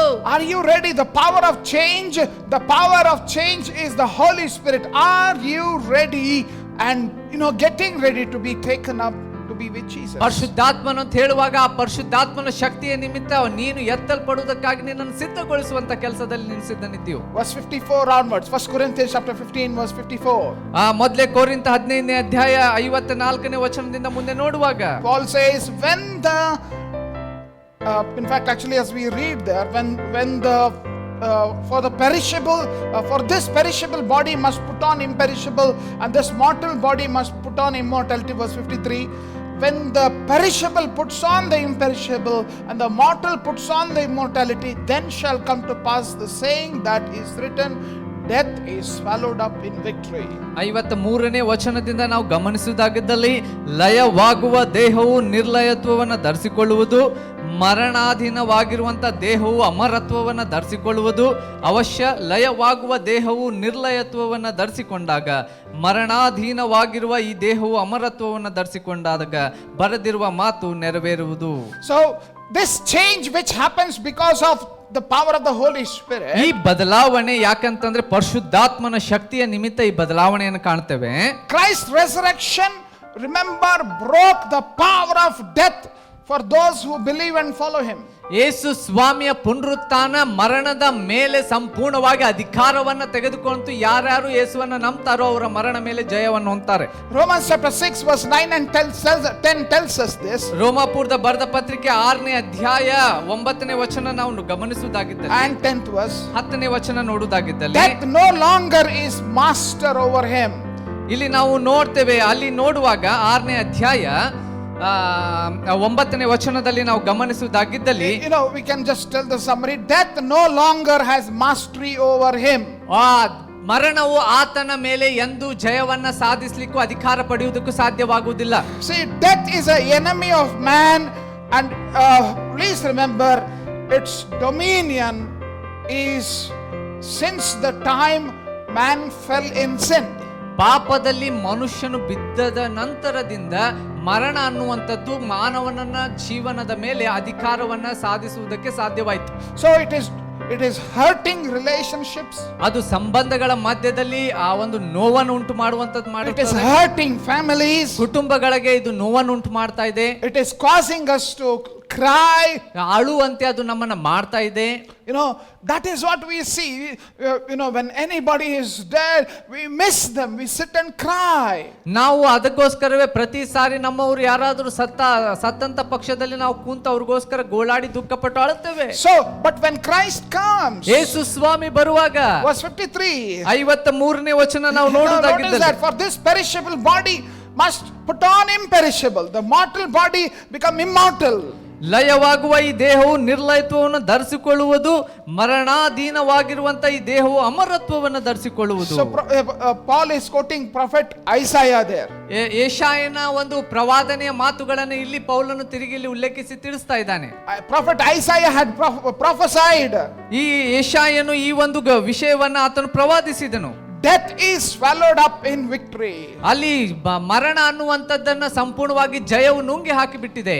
So when this great transformation comes, ಯಾವಾಗ ಈ ಶ್ರೇಷ್ಠವಾಗಿರುವಂತ ಮಾರ್ಪಾಟು ಬದಲಾವಣೆ ಬರ್ತದೆಯೋ, great victory will come. ಅಂತ ಸಂದರ್ಭದಲ್ಲಿ ದೊಡ್ಡ ಶ್ರೇಷ್ಠವಾದ ಜಯ ಅಲ್ಲಿ ಬರ್ತದೆ. And then Paul also quotes, in fact in verse 55, he quotes prophet Hosea. ಹೋಶಿಯನ ಒಂದು ಪುಸ್ತಕದ ಮೂಲಕ ಆತ ಪ್ರವಾದಿಯ ಮೂಲಕ ಹೇಳಿರುವಂತ ಮಾತನ್ನು ಇಲ್ಲಿ ತಿಳಿಸ್ತಾನೆ ಪೌಲನು. Oh death, where is your victory? Oh death, where is your sting? ಅಲ್ಲಿ ಹೇಳುವಂತದ್ದು ನೋಡುವೆ, ಮರಣವೇ ನಿನ್ನ ಜಯದಲ್ಲಿ, ಮರಣವೇ ನಿನ್ನ ವಿಷದ ಕೊಂಡಿಯಲ್ಲಿ. So when this great transformation happens, ಯಾವಾಗ ಈ ಶ್ರೇಷ್ಠವಾಗಿರುವಂತ ಮಾರ್ಪಾಟುವಿಕೆ ಬದಲಾವಣೆ ಉಂಟಾಗ್ತದೋ, death is being defeated. ಆ ಮರಣವು ಸಂಪೂರ್ಣವಾಗಿ ಸೋಲಿಸಲ್ಪಡ್ತದೆ. When death is being defeated in your life, in my life, in everybody's life, ನಿನ್ನ ಜೀವನದಲ್ಲಿ, ನನ್ನ ಜೀವನದಲ್ಲಿ, ಎಲ್ಲರ ಜೀವನದಲ್ಲಿ ಮರಣವು ಜಯಿಸಲ್ಪಡುವಾಗ Paul taunts death. ಪೌಲನು ಆ ಒಂದು ಮರಣಕ್ಕೆ ಒಂದು ರೀತಿಯಾಗಿ ಒತ್ತಿ ಚುಚ್ಚಿ ಹೇಳ್ತಾ ಇದ್ದಾನೆ ಅನ್ನುವಂತ ರೀತಿ ಹಾಸ್ಯ ಮಾಡಿ, Oh death, O ಮರಣವೇ, where is your victory? ಓ ನಿನ್ನ ಜಯ ಎಲ್ಲಿಯಪ್ಪ? Oh death, O ಮರಣವೇ, where is your sting? ಓ ನಿನ್ನ ಒಂದು ವಿಷದ ಕೊಂಡಿಯಲ್ಲಿ. I'll tell you something very interesting happened when I was studying and making notes of this. ಈ ಒಂದು ಸಿದ್ಧತೆಯನ್ನ ನಾವು ಮಾಡುವಂತ ಸಂದರ್ಭದಲ್ಲಿ ಏನಾಯ್ತಂತ ಅನ್ನೋದನ್ನ ನಾನು ನಿಮ್ಗೆ ತಿಳಿಸ್ತೇನೆ. And I just wrote this in my notes as I was writing last Sunday night. ಕಳೆದಂತ ಭಾನುವಾರ ಸಾಯಂಕಾಲ ನಾನು ನೋಟ್ಸ್ ಅನ್ನು ಸಿದ್ಧಪಡಿಸುವಂತ ಸಂದರ್ಭದಲ್ಲಿ Night I was sitting and studying. I was making these notes. ರಾತ್ರಿ ನಾನು ಕುಂತು ಅದನ್ನು ಸಿದ್ಧಪಡಿಸ್ತಾ ಇದ್ದೆ, ನೋಟ್ಸ್ ಅನ್ನು ಮಾಡ್ತಾ ಇದ್ದೆ. I just wrote Paul taunts death based on prophet Hosea. ಹೋಶಿಯನ ಒಂದು ಪ್ರವಾದಿಯ ಮೂಲದ ಆ ವಾಕ್ಯವನ್ನ ತೆಗೆದುಕೊಂಡು ಪೌಲನು ಇಲ್ಲಿ ಮರಣಕ್ಕೆ ಒಂದು ರೀತಿ ಚುಚ್ಚಿ ಮಾತು ಹೇಳುವಂತ ರೀತಿಯೊಳಗೆ ಹೇಳಿ ಹಾಸ್ಯ ಮಾಡ್ತಾ ಇದ್ದಾನೆ. Oh death, where is your victory? ಓ ಮರಣವೇ ನಿನ್ನ ಜಯ ಎಲ್ಲಿ? There was a big blast. ದೊಡ್ಡ ಬ್ಲಾಸ್ಟ್ ಆದಂತೆ ಒಂದು ರೀತಿ. Big blast in our house. ನಮ್ಮ ಮನೆಯಲ್ಲಿ ದೊಡ್ಡ ಬ್ಲಾಸ್ಟ್ ಆ ದಿನ. Yes, night. ರಾತ್ರಿ Bina was cooking. ಬಿನಕ ಅವರು ಅಡಿಗೆ ಮಾಡ್ತಾ ಇದ್ರು. The cooker blasted. ಅಲ್ಲಿರುವಂತ ಕುಕ್ಕರ್ ಸಂಪೂರ್ಣ ಬ್ಲಾಸ್ಟ್ ಆಗ್ಬಿಡ್ತು. You know, this word, ಈ ಒಂದು ವಾಕ್ಯ Paul writing and taunting death to say, oh death, where is your victory? It appeared like the devil wanted to counter me and put fear in me to say, be careful. What do you think of yourself? But you know what? Praise God, she is safe and we are all safe, praise God. But this is the enemy who becomes very uncomfortable with this truth. ಆ ಸಂದರ್ಭದಲ್ಲಿ ಆಗಿರುವಂತ ಸಂದರ್ಭದಲ್ಲಿ ಮಾಡ್ತಾ ಇರುವಂತ ಸಂದರ್ಭದಲ್ಲಿ ಸಂಪೂರ್ಣವಾಗಿ ಒಂದು ರೀತಿಯಾಗಿ ಅದು ಬ್ಲಾಸ್ಟ್ ಆಗೋದ್ರ ಮೂಲಕ ಎಚ್ಚರ, ನೀ ಯಾವ ವಿಷಯದ ಬಗ್ಗೆ ಯೋಚಿಸ್ತಾ ಇದ್ದಿ, ಮರಣಕ್ಕೆ ಸಾಮರ್ಥ್ಯ ಇದೆ ಅನ್ನುವಂಥ ರೀತಿಯೊಳಗೆ ತೋರಿಸ್ಲಿಕ್ಕೆ ಪ್ರಯತ್ನ ಪಡ್ತು. ಬಟ್ ಅದು ಏನು ಸತ್ಯ ಅಲ್ಲ. ಆದರೆ ನಮ್ಮ ಮನೆಯಲ್ಲಿರುವಂಥದ್ದು ಬಿನಾಕ್ ಅವರು ಇರ್ಬೋದು, ಎಲ್ಲರೂ ಸುರಕ್ಷಿತವಾಗಿದ್ದಾರೆ. ಆದರೆ ಮರಣದ ಮೇಲೆ ಈ ಒಂದು ವಿಷಯಕ್ಕೆ ಸಂಬಂಧಪಟ್ಟಂತೆ ಜಯವಿದೆ. Praise God. ಧನ್ಯವಾದ ದೇವರಿಗೆ. Praise God. ಧನ್ಯವಾದ ದೇವರಿಗೆ. Oh death, where is your sting? ಓ ಮರಣವೇ ನಿನ್ನ ವಿಷಯದ ಕೊಂಡಿ ಎಲ್ಲಿ? Sting of death ಮರಣದ ವಿಷಯದ ಕೊಂಡಿ is sin. ಪಾಪ. That's what we read in verse 56. 56ನೇ ವಚನದಲ್ಲಿ ನಾವು The ನೋಡ್ತೇವೆ ಅದನ್ನ. sting of death is sin. ಮರಣದ ಕೊಂಡಿ ಪಾಪವೇ. And the power of sin is the law. ಪಾಪದ ಬಲಕ್ಕೆ ಆಧಾರ ಧರ್ಮಶಾಸ್ತ್ರವೇ. So death is due to sin. ಇಲ್ಲಿ ಪಾಪ ಅನ್ನುವಂಥದ್ದು ಮರಣ ಅನ್ನುವಂಥದ್ದು ಪಾಪದ ನಿಮಿತ್ತ. When sin has been removed, death can only interrupt earthly life, but ultimately result in the heavenly life. ಪಾಪವು ಸಂಪೂರ್ಣವಾಗಿ ತೆಗೆಯಲ್ಪಡುವಾಗ ಮರಣದ ಕೆಲಸ ಅಲ್ಲಿ ನಡೆಯೋದಿಲ್ಲ. ಇಲ್ಲೇನು ಅದು ಕೇವಲ ಇಲ್ಲಿ ಭೂಲೋಕದಲ್ಲಿ ಮಾತ್ರ ಇದ್ದಂತೆ, ಮತ್ತೇನು ನಡೆಯೋದಿಲ್ಲ. ಅದ್ರ Death is gone. ಮರಣ ಹೋಗ್ಬಿಡ್ತು. And the sting of death, which is sin, also is gone when you and I are changed, transformed and taken up to be victorious, to be with Jesus Christ. ಮರಣದ ಕೊಂಡಿ ಆಗಿರುವಂತ ಪಾಪವು ಮರಣವು ಸಂಪೂರ್ಣವಾಗಿ ತೆಗೆಯಲ್ಪಡುವಾಗ ಯಾವಾಗ ಅಂತಂದ್ರೆ ನೀನು ನಾನು ಕ್ರಿಸ್ತನ ನಂಬಿದ ನಿಮಿತ್ತ ಮಾರ್ಪಾಟನ್ನ ಹೊಂದಿ ಕ್ರಿಸ್ತನೊಟ್ಟಿಗೆ ನಾವು ಇರುವಾಗ ಇದು ಸಂಪೂರ್ಣವಾಗಿ ತೆಗೆಯಲು ಹಾಕಲ್ಪಡ್ತದೆ. Bible mentions here the power of sin is the law. ಇಲ್ಲಿ ನಾವು ನೋಡ್ತೇವೆ ಬೈಬಲ್ ಹೇಳುತ್ತದೆ ಪಾಪಕ್ಕೆ ಬಲಕ್ಕೆ ಆಧಾರ ಧರ್ಮಶಾಸ್ತ್ರವೇ. So God's law reveals God's standards. ದೇವರ ಧರ್ಮಶಾಸ್ತ್ರವು ದೇವರ ಒಂದು ಉನ್ನತವಾದಂತ ಅಪೇಕ್ಷೆಯನ್ನು ಅದು ವ್ಯಕ್ತಪಡಿಸ್ತದೆ. So when we read that the power of sin is the law, ಇಲ್ಲಿ ನಾವು ಪಾಪಕ್ಕೆ ಬಲ ಕೊಡುವಂತ ಆಧಾರ ಅನ್ನುವಂಥದ್ದು ಅದು ಧರ್ಮಶಾಸ್ತ್ರವೇ ಅಂತ ಓದುವಾಗ, when you break the law, ಯಾವಾಗ ನೀವು ಆ ಒಂದು ನಿಯಮವನ್ನ ಮುರಿಯುವಾಗ it reveals man's sin. ಅಲ್ಲಿ ಆ ಒಂದು ಪಾಪ ಮನುಷ್ಯನ ಪಾಪವನ್ನು ಅದು ವ್ಯಕ್ತಪಡಿಸುವಂತದ್ದಾಗಿರ್ತದೆ. So we must remember that when the transformation happens, ಯಾವಾಗ ಬದಲಾವಣೆ ಅನ್ನುವಂಥದ್ದು ಮಾರ್ಪಾಟ ಅನ್ನುವಂಥದ್ದು ಆಗ್ತದೋ, when Jesus comes, ಯೇಸು ಸ್ವಾಮಿ ಯಾವಾಗ ಬರ್ತಾನೋ, when you and I will be transformed, ನೀನು ನಾನು ಮಾರ್ಪಾಟನ್ನ ಹೊಂದುವಾಗ what will happen? ಏನಾಗ್ತದೆ ಗೊತ್ತ್ರಿ? Victory. O Jaya, Victory. Jaya. Oh victorious. Death is defeated, sin is defeated, hell is defeated, Satan is defeated. Victory. That is the victory procession which will happen from here to heaven. ಮರಣವು ಜಯಿಸಲ್ಪಟ್ಟಿದೆ, ಪಾಪವು ಜಯಿಸಲ್ಪಟ್ಟಿದೆ, ಪಾತಾಳ ಲೋಕ ಜಯಿಸಲ್ಪಟ್ಟಿದೆ, ಸೈತಾನನು ಜಯಿಸಲ್ಪಟ್ಟಿದ್ದಾನೆ. ಜಯವನ್ನ ಹೊಂದಿ ನಾವು ಎತ್ತಲ್ಪಡುವಂತ ಸಾಧ್ಯತೆ ಉಂಟಾಗುವಂತದ್ದು. Recently elections happened. ಸ್ವಲ್ಪ ದಿನದ ಹಿಂದೆ ಎಲೆಕ್ಷನ್ಗಳಾದವು. ಚುನಾವಣೆ. But there was this victory procession was forbidden. ಇಲ್ಲಿ ಆದ್ರೆ ಅವರು ಜಯ ಹೊಂದಿದ್ದೇವಂತ ಹೇಳಿ ಘೋಷಿಸಿ ಆ ಒಂದು ಜಯ ಘೋಷಣೆ ಮಾಡುವಂತದ್ದು ಮಾಡಬಾರ್ದಂತ ನಿರ್ಬಂಧ ಬಂತು. Nobody could do all this victory procession. ಅವ್ರು ಮಾಡಿರುವಂತ ಈ ಜಯಕ್ಕೆ ಸಂಬಂಧಪಟ್ಟಂತೆ ವಿಜೃಂಭಣೆಯಿಂದಾಗ್ಲಿ ಅಥವಾ ತಿರುಗಾಡುದಾಗ್ಲಿ ಮಾಡಬಾರ್ದಂತ ಹೇಳ್ತು. Why? ಯಾಕೆ? Because of that tiny virus. ಯಾಕಂದ್ರೆ ಚಿಕ್ಕದಾಗಿರುವಂತ ಅದು ವೈರಸ್ಸಿನ ನಿಮಿತ್ತ Nobody could do any victory procession. ಯಾರು ಜಯ ಹೊಂದಿದ್ದೇವಂತ ಹೇಳಿ ದೊಡ್ಡ ದೊಡ್ಡ ಪ್ರೋಗ್ರಾಮ್ ಆಗ್ಲಿ ಓಡಾಡೋದಾಗ್ಲಿ ಮಾಡೋದಿಲ್ಲ. When Jesus is going to come, ಆದ್ರೆ ಯೇಸು ಸ್ವಾಮಿ ಬರುವಾಗ nobody can stop that victory procession, for we will be able to cry, "Oh death, where is your victory? Oh death, where is your sting?" And so victoriously we shall rise up to go victoriously to be with Jesus. ಆದ್ರೆ ಯೇಸು ಸ್ವಾಮಿ ಬರುವಂತ ಸಂದರ್ಭದಲ್ಲಿ ಜಯ ಘೋಷರಾಗಿ ನಾವು ಉಲ್ಲಾಸ ಪಡುವಂತದ್ದು, ಸಂತೋಷ ಪಡುವಂತದ್ದು ಯಾರಿಂದಲೂ ನಿಲ್ಲಿಸಲಿಕ್ಕೆ ಅದು ಸಾಧ್ಯವಿಲ್ಲ ಎಂಬುದನ್ನು ನಾವು ಸ್ಪಷ್ಟವಾಗಿ ಗಮನಿಸುವಂತದ್ದು. ಯಾಕಂತಂದ್ರೆ ಆ ಸಮಯದಲ್ಲಿ ನಾವು ಹೇಳ್ಬೋದು, ಮರಣವೇ ನಿನ್ನ ಬಲೆಯಲ್ಲಿ ವಿಷದ ಕೊಂಡಿಯಲ್ಲಿ ಅಂತ ಹೇಳಿ. So Paul in verse 57 says, "But thanks be to God who gives us the victory through our Lord Jesus Christ." 57ನೇ ವಚನ, ಆದ್ರೆ ದೇವರು ನಮ್ಮ ಕರ್ತನಾದ ಯೇಸು ಕ್ರಿಸ್ತನ ಮೂಲಕ ನಮಗೆ ಜಯವನ್ನ ಕೊಟ್ಟಿದ್ದಕ್ಕಾಗಿ ಆತನಿಗೆ ಸ್ತೋತ್ರ. Please remember, ದಯಮಾಡಿ ಇದನ್ನ ನೆನಪಿನಲ್ಲಿ ಇಟ್ಕೊಳ್ರಿ. you and I could never be victorious over sin, over death. ನೀನು ನಾನು ಮರಣದ ಮೇಲೆ ಆಗ್ಲಿ ಅಥವಾ ಪಾಪದ ಮೇಲಾಗ್ಲಿ ಜಯವನ್ನ ಹೊಂದಲಿಕ್ಕೆ ಸಾಧ್ಯವಿಲ್ಲ.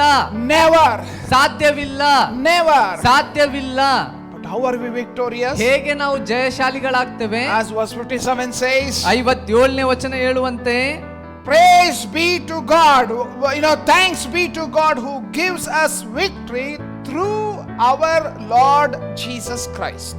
ದೇವರು ಕರ್ತನಾದ ಯೇಸು ಕ್ರಿಸ್ತನ ಮೂಲಕ ನಮಗೆ ಜಯವನ್ನ ಕೊಟ್ಟಿದ್ದಾನೆ. ಆತನಿಗೆ ಸ್ತೋತ್ರ. Our victory over sin, our victory over death is through our Lord Jesus Christ. ನಮ್ಮ ಮರಣದ ಮೇಲಿರ್ಬೋದು, ಪಾಪದ ಮೇಲಿರ್ಬೋದು ಜಯ ಅನ್ನುವಂಥದ್ದು ಅದು ಯೇಸು ಕ್ರಿಸ್ತನ ನಿಮಿತ್ತದಿಂದಲೇ. Not because you are born in a Christian family. ನೀನು ಕ್ರೈಸ್ತಿಯ ಕುಟುಂಬದಲ್ಲಿ ಹುಟ್ಟಿದ್ದರಿಂದ ಅಲ್ಲ. Not because you are born in a church. ನೀನು ಸಭೆಯಲ್ಲಿ ಹುಟ್ಟಿ ಬೆಳೆದು ಬಂದಿ ಅದಕ್ಕೋಸ್ಕರ ಅಂತ ಅಲ್ಲ. No, our victory is through Jesus Christ. ನಮ್ಮ ಜಯ ಯೇಸುವಿನ ನಿಮಿತ್ತದಿಂದಲೇ. He lived a sinless life on your behalf and my behalf. ನಿನ್ನ ಪರವಾಗಿ ನನ್ನ ಪರವಾಗಿ ಪಾಪರಹಿತವಾಗಿರುವಂತ ಜೀವಿತವನ್ನು ಆತನು ಜೀವಿಸಿದ. He fulfilled the law. ಆತನು ಎಲ್ಲ ಧರ್ಮಶಾಸ್ತ್ರ ನಿಯಮಗಳನ್ನು ಪರಿಪಾಲಿಸಿದನು. He removed sin by he himself paying the penalty. ಆತನೇ ಕ್ರಯವನ್ನ ತನ್ನನ್ನ ತಾನು ಒಪ್ಪಿಸಿ ಕೊಡುವುದರ ಮೂಲಕ ಪಾಪವನ್ನ ತೆಗೆದು ಹಾಕಿದನು. So what do we do in return? ಅದರ ಬದಲಾಗಿ ನಾವೇನ್ ಮಾಡಬೇಕಾಗಿದೆ? We give thanks. ಧನ್ಯವಾದ ಸಲ್ಲಿಸಬೇಕಾಗಿದೆ. That's what Paul is concluding. But thanks be to God who gives us victory through our Lord Jesus Christ. ಅದನ್ನೇ ಪೌಲನು ಇಲ್ಲಿ ಹೇಳ್ತಾ ಇದ್ದಾನೆ. ಆತನು ಕೊಟ್ಟಿರುವಂತ ಜಯದ ನಿಮಿತ್ತ ಆತನಿಗೆ ನಾವು ಕೃತಜ್ಞತೆ ಸ್ತೋತ್ರವನ್ನ ಸಲ್ಲಿಸ್ರಿ ಅಂತ. Thank you, Father, for removing the sting of death. ಪಾಪದ ವಿಷದ ಕೊಂಡಿಯನ್ನು ತೆಗೆದು ಹಾಕಿದ್ದಕ್ಕಾಗಿ ನಿನಗೆ ಧನ್ಯವಾದ ಸ್ವಾಮಿ. Thank you for defeating death. ಮರಣವನ್ನ ನೀನು ಸೋಲಿಸಿದ್ದಕ್ಕಾಗಿ ಧನ್ಯವಾದ. Thank you for defeating sin.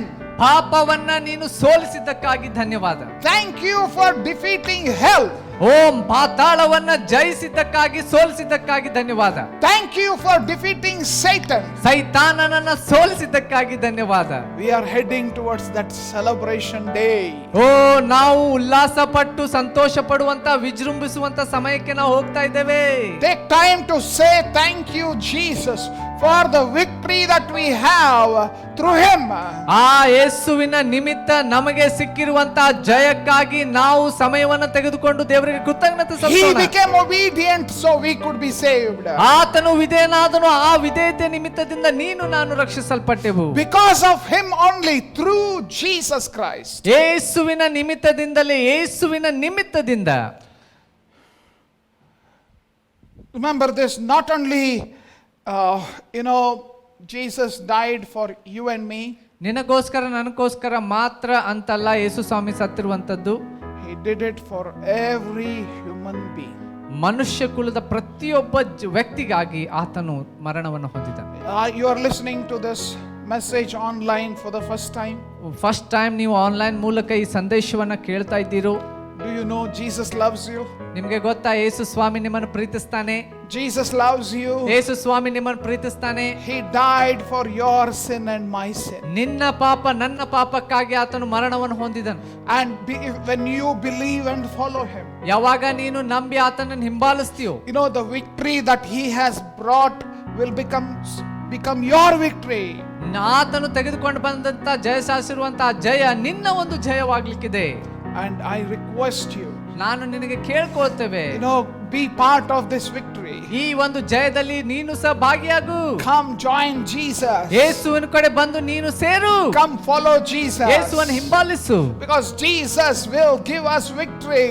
ಯಾಕಂದ್ರೆ ಯೇಸು ಸ್ವಾಮಿ ಜಯವನ್ನ ಕೊಡ್ತಾನೆ. If he is willing to give us victory over the greatest enemy of humanity, that is death, ಮನುಷ್ಯ ಕುಲದ ದೊಡ್ಡ ವೈರಿ ಆಗಿರುವಂತ ಪಾಪದ ಮರಣದ ಮೇಲೆ ಆತನು ಜಯವನ್ನ ಕೊಡುವಂತ ಸಾಧ್ಯತೆ ಇರುವಾಗ, will he not give victory over all your struggles and pain? ನೀನು ಹಾದು ಹೋಗ್ತಾ ಇರುವಂತ ಕಷ್ಟಗಳು ನೋವುಗಳ ಮೇಲೆ ಆತನು ಜಯ ಕೊಡ್ಲಿಕ್ಕೆ ಸಾಧ್ಯವಿಲ್ವೋ? Jesus is a victorious God. ಯೇಸು ಸ್ವಾಮಿ ಜಯಶಾಲಿ ಆಗಿರುವ ಆತನು. Jesus is victorious over death, over sin, over hell. ಯೇಸು ಸ್ವಾಮಿ ಮರಣದ ಮೇಲೆ, ಪಾಪದ ಮೇಲೆ, ನರಕದ ಮೇಲೆ ಜಯವನ್ನು ಸಾಧಿಸಿದ್ದಾನೆ. Do you have that victory? ನಿನ್ನ ಬಳಿ ಆ ಒಂದು ಜಯವಿದೆಯೋ? Have you chosen to follow Jesus? ಯೇಸುವನ್ನ ಹಿಂಬಾಲಿಸುವಂತ ಆಯ್ಕೆ ನೀನು ಮಾಡಿದೀಯೋ? This will be a great time. ಇದು ಬಹಳ ಒಳ್ಳೆಯ ಸಮಯ ರೀ. Choose Jesus and receive him. Call on him. Pray and receive him. ಆತನನ್ನ ಆಯ್ಕೆ ಮಾಡಿಕೋ, ಆತನಲ್ಲಿ ಪ್ರಾರ್ಥಿಸು, ಆತನನ್ನ ಕರೆ, ನೀನು ಆತನನ್ನು ಸ್ವೀಕರಿಸು. Interestingly, in the last verse of this chapter, ಈ ವಾಕ್ಯ ಭಾಗದ ಒಂದು ಕೊನೆಯ ಒಂದು ವಚನವನ್ನ ನಾವು ಗಮನಿಸುವಾಗ, verse 58, 58ನೇ ವಚನ, it begins in a very strange way. ಬಹಳ ವಿಚಿತ್ರವಾದ ರೀತಿಯಲ್ಲಿ ಇದು ಆರಂಭವಾಗ್ತದೆ. Therefore, ಆದದರಿಂದ, ಆದದರಿಂದ. What does that therefore mean? ಆದದರಿಂದ ಅಂದ್ರೆ ಅದರ ಅರ್ಥ ಏನು? In chapter 15, from verse 1 to verse 57, 15ನೇ ಅಧ್ಯಾಯದ 1ನೇ ವಚನದಿಂದ 57ನೇ ವಚನದವರೆಗೂ, or even previous also, all that he has spoken, because of all that he has spoken, ಹಿಂದಿನ ಅಧ್ಯಯನಗಳನ್ನು ಸಹ ಹಿಡಿಯುವುದಾಗಿದ್ದಲ್ಲಿ ಇಲ್ಲಿವರೆಗೆ ಆತನು ಮಾತನಾಡಿರುವುದು ಎಲ್ಲ ವಿಷಯಗಳನ್ನು ಆಧಾರಿತವಾಗಿ, because there is evidence of the resurrection of Jesus, ಕ್ರಿಸ್ತನ ಒಂದು ಪುನರುತ್ಥಾನಕ್ಕಿರುವಂತ ಪುರಾವೆಗಳ ನಿಮಿತ್ತದಿಂದ, because there are implications if you deny resurrection, ಯಾವ ಒಂದು ಪುನರುತ್ಥಾನವನ್ನ ನೀನು ನಿರಾಕರಿಸುವುದಾಗಿದ್ದಲ್ಲಿ ಆಗುವಂತ ಪರಿಣಾಮಗಳ ವಿಷಯದ ಕುರಿತು ನಾವು ಗಮನಿಸಬೇಕು. because there is consequences for Jesus' resurrection, ಯೇಸು ಸ್ವಾಮಿ ಪುನರುತ್ಥಾನವಾಗಿ ಎದ್ದು ಬಂದಿರುವಂತಹ ಪರಿಣಾಮಗಳನ್ನ ನಾವು ನೋಡುವಾಗ, because there is blessings of resurrection, ಪುನರುತ್ಥಾನದ ಆಶೀರ್ವಾದಗಳ ನಿಮಿತ್ತ, because there is this body which is going to be resurrected, ಈ ಒಂದು ಶರೀರವು ಸಂಪೂರ್ಣವಾಗಿ ಪುನರುತ್ಥಾನವಾಗಿ ಬದಲಾವಣೆ ಆಗುವುದಕ್ಕೆ ನಿಮಿತ್ತ, because there is victory over death, ಮರಣದ ಮೇಲೆ ಜಯ ಇರುವುದರ ನಿಮಿತ್ತ, therefore, ಆದದರಿಂದ, because please remember, therefore is a very very important word in the Bible. Bible ನಲ್ಲಿ ಆದುದರಿಂದ ಅನ್ನುವಂತ ಶಬ್ದ ಬಹಳ ಬಹಳ ಪ್ರಾಮುಖ್ಯವಾಗಿರುವಂತ ಶಬ್ದ. because of all the things that he has already spoken, ಆತನು ಮಾತನಾಡಿರುವಂತ ಎಲ್ಲ ಸಂಗತಿಗಳ ನಿಮಿತ್ತದಿಂದ, if you believe in the resurrection, ಪುನರುತ್ಥಾನದ ಮೇಲೆ ನೀನು ನಂಬಿಕೆ ಇಡುವುದಾಗಿದ್ದಲ್ಲಿ, if you believe in the transformation, the change that is going to happen, ಬದಲಾವಣೆ ಮಾರ್ಪಾಟು ಆಗ್ತದೆ ಅನ್ನುವುದನ್ನು ನೀನು ನಂಬುವುದಾಗಿದ್ದಲ್ಲಿ, when the perishable will become imperishable, ನಶಿಸಿ ಹೋಗುವಂತದ್ದನ್ನು ನಶಿಸಿ ಹೋಗದೆ ಅಮರತ್ವವನ್ನು ಧರಿಸಿಕೊಳ್ತದೆ ಅನ್ನುವಂತ ವಿಷಯದಲ್ಲಿ, this dishonorable will become glorious, ಈ ಒಂದು ಗೌರವವಿಲ್ಲದಿರುವಂತ ಈ ಶರೀರವು ಸಂಪೂರ್ಣವಾಗಿ ಮಹಿಮೆಯನ್ನು ಹೊಂದಿಕೊಳ್ಳುವಂತದ್ದು, when this weak body will become a powerful body, ಬಲಹೀನ ಶರೀರವು ಸಂಪೂರ್ಣ ಬಲಶಾಲಿಯಾದ ಶರೀರವಾಗಿ ಮಾರ್ಪಡುವಂತದ್ದು, when the natural will become spiritual, ಸಾಮಾನ್ಯವಾಗಿರುವಂತದ್ದು ಸಂಪೂರ್ಣವಾಗಿ ಆತ್ಮಿಕವಾಗಿ ಮಾರ್ಪಡುವಂತದ್ದು, when this mortal will become immortal, ಮರಣವಾಗಿ ನಶಿಸಿ ಹೋಗುವಂತದ್ದು ಎಂದು ನಶಿಸಲಾರದ ನಿತ್ಯವಾಗಿ ಜೀವಿಸುವಂತದ್ದು ಆಗುವಂತದ್ದು. therefore, ಆದದರಿಂದ, my beloved brothers, ನನ್ನ ಪ್ರಿಯ ಸಹೋದರರೇ, verse 58, therefore my beloved brothers, 58ನೇ ವಚನ, ಆದುದರಿಂದ ನನ್ನ ಪ್ರಿಯ ಸಹೋದರರೇ, be steadfast, immovable, ಸ್ಥಿರಚಿತ್ತರಾಗಿಯೂ ನಿಶ್ಚಲರಾಗಿಯೂ ಇರಿ. always abounding in the work of the Lord. ನೀವು ಕರ್ತನ ಸೇವೆಯಲ್ಲಿ ಪಡುವ ಪ್ರಯಾಸವು, Knowing that in the Lord your labor is not in vain. ನಿಷ್ಫಲವಾಗುವುದೇ ಇಲ್ಲವೆಂದು ತಿಳಿದು ಕರ್ತನ ಕೆಲಸವನ್ನ ಯಾವಾಗಲೂ ಅತ್ಯಾಸಕ್ತಿ ಉಳ್ಳವರ ಅತ್ಯಾಸಕ್ತಿಯಿಂದ ಮಾಡುವವರಾಗಿರ್ರಿ. Be steadfast. ಸ್ಥಿರಚಿತ್ತರಾಗಿರ್ರಿ. That means be seated and settled firmly. ಓ ಸ್ಥಿರವಾಗಿ ನಿಂತಿರ್ರಿ, ಗಟ್ಟಿಯಾಗಿ ಕೂತ್ಕೊಳ್ರಿ ಅನ್ನುವಂತ ರೀತಿ ಒಳಗೆ. Be immovable. ಎಂದು ಅಳಗಾಡಲಾರದೆ ಸ್ಥಿರವಾಗಿ ನಿಲ್ರಿ. ನಿಶ್ಚಲರಾಗಿರ್ರಿ. Being totally immobile. ಸಂಪೂರ್ಣವಾಗಿ ಅಲಗಾಡದೆ ಸ್ಥಿರವಾಗಿ ನಿಲ್ಲುವಂತದ್ದು. In what? ಯಾವ ವಿಷಯದಲ್ಲಿ? With regard to the will of God. ದೇವರ ಚಿತ್ತದ ವಿಷಯದಲ್ಲಿ. Be immovable with regard to the will of God. ನಿಶ್ಚಲರಾಗಿರ್ರಿ ಅಂತಂತ ಹೇಳುವಾಗ ದೇವರ ವಾಕ್ಯಕ್ಕೆ ವಿಧೇಯರಾಗುವಂತದ್ದು, ಚಿತ್ತಕ್ಕೆ ಒಳಪಡುವಂತದ್ದು. We should not be like people who are tossed by every wind of doctrine and things that come. ಯಾವ್ಯಾವ ಒಂದು ದುರ್ಬೋಧನೆಗಳು ಬರ್ತಾವೋ, ಬಂದಂತ ಸಂದರ್ಭದಲ್ಲಿ ಗಾಳಿ ತಿರುಗಾಡದಂತೆ ಅವುಗಳ ಸಂಗಡ ಹೋಗುವಂತದ್ದಲ್ಲ. Ephesians chapter 4 verse 14. ಎಫೆಸದವರಿಗೆ ಬರೆದ ಪತ್ರಿಕೆ 4ನೇ ಅಧ್ಯಾಯ 14ನೇ ವಚನ ನಾವು ನೋಡುವುದಾಗಿದ್ದಲ್ಲಿ, there are some people who are tossed here and there by waves and carried about by every wind of doctrine, by the trickery of men, by craftiness and deceitful scheming. ಅಲ್ಲಿ ಗಮನಿಸ್ತೇವೆ, ಅಲ್ಲಿರುವಂತ ಅನೇಕ ಜನರು ಅಲ್ಲಿ ಎಫೆಸದವರಿಗೆ ಬರೆದ ಪತ್ರಿಕೆ 4ನೇ ಅಧ್ಯಾಯ 14ನೇ ವಚನ ಅಲ್ಲಿ ಸ್ಪಷ್ಟವಾಗಿ ತಿಳಿಸ್ತಾ ಇರುವಂತೆ, ನಾವು ಇನ್ನು ಮೇಲೆ ಕೂಸುಗಳಾಗಿರದೆ ದುರ್ಜನರ ವಂಚನೆಗೂ ದುರ್ಬೋಧಕರ ಕುಯುಕ್ತಿಗಳಿಗೂ ಒಳಬಿದ್ದು ನಾನಾ ಉಪದೇಶಗಳಿಂದಲೂ ಕಂಗೆಟ್ಟು ಗಾಳಿಯಿಂದ ಅತ್ತಿತ್ತು ನುಂಕಿಕೊಂಡು ಹೋಗುವವರಾಗಿರಬಾರದು. You know what? This being unstable, ಸ್ಥಿರವಾಗದೆ ನಿಲ್ಲದೆ ಇರುವಂತ ಒಂದು ವಿಷಯ ಗಮನಿಸುವಾಗ is because of the people who doubt in the resurrection. ಎಂತ ಜನರು ಇವರು ಅಂತಂದ್ರೆ ಪುನರುತ್ಥಾನವನ್ನ ವಿಷಯದಲ್ಲಿ ಸಂಶಯ ಪಡುವಂತ ಜನರು ಇವರು. Those who doubt resurrection and the second coming of Jesus, ಯೇಸು ಸ್ವಾಮಿಯ ಪುನರುತ್ಥಾನ, ಯೇಸು ಸ್ವಾಮಿ ತಿರುಗಿ ಎರಡನೇ ಬರೋಣ ಬರ್ತಾನೆ ಅನ್ನುವಂತ ವಿಷಯದಲ್ಲಿ ಸಂಶಯ ಪಡುವವರಾಗಿದ್ದಲ್ಲಿ they will be very unstable people. ಅವರು ಸ್ಥಿರವುಳ್ಳಂತ ಜನರಾಗಿರುವುದಿಲ್ಲ. Everything, they want to go on behind everything that people are talking about. ಜನರು ಏನೇನು ಮಾತಾಡ್ತಾರೆ, ಏನೇನು ತಿಳಿಸ್ತಾರೆ, ಎಲ್ಲವನ್ನ ಕೇಳ್ತಾ ಎಲ್ಲವನ್ನ ನಂಬ್ತಾ ಹೋಗ್ತಾ ಇರ್ತಾರೆ ಇವರು. Be like a solid rock, immovable.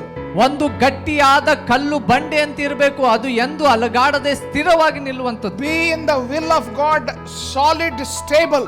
ಓ ಸ್ಥಿರವಾಗಿರುವಂತ ಒಂದು ಬಂಡೆ ಮೇಲೆ ನಿಂತು ಎಂದು ಅಲಗಾಡದೆ ಸ್ಥಿರವಾಗಿ ನಿಲ್ಲುವಂಥದ್ದು. So when we doubt our hope of resurrection, ನಮ್ಮ ಒಂದು ಪುನರುತ್ಥಾನ ವಿಷಯದ ಕುರಿತಿರುವಂತಹ ನಿರೀಕ್ಷೆ ಯಾವಾಗ ಸಂಶಯಕ್ಕೆ ಬರ್ತದೋ, we will also abandon or give up our ways and follow the ways of the world. ನಾವು ಅಂತ ಸಂದರ್ಭದಲ್ಲಿ ನಾವು ನಡಿಬೇಕಾಗಿರುವಂತ ನೀತಿಯ ಮಾರ್ಗವನ್ನ ಬಿಟ್ಟು ಲೋಕದೊಟ್ಟಿಗೆ ಸೇರಿ ಲೋಕ ಹೆಂಗ್ ನಡೀತದೋ ಹಾಗೆ ನಡೀತಾ ಹೋಗ್ಲಿಕ್ಕೆ ಆರಂಭಿಸ್ತೇವೆ ಸಂಶಯ ಬರುವಾಗ. Paul says, ಪೌಲ್ ಹೇಳ್ತಾನೆ, be steadfast, immovable, ಸ್ಥಿರವಾಗಿರ್ರಿ, ನಿಶ್ಚಲರಾಗಿರ್ರಿ, always abounding in the work of the Lord. ಕರ್ತನ ಸೇವೆಯಲ್ಲಿ ಯಾವಾಗ್ಲೂ ಪ್ರಯಾಸ ಆಗಿರುವಂತದ್ದು.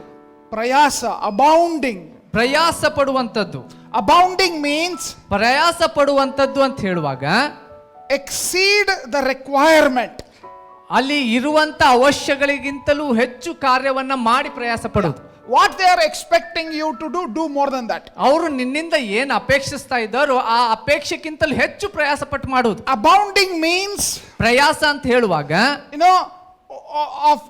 of overflowing or overdoing.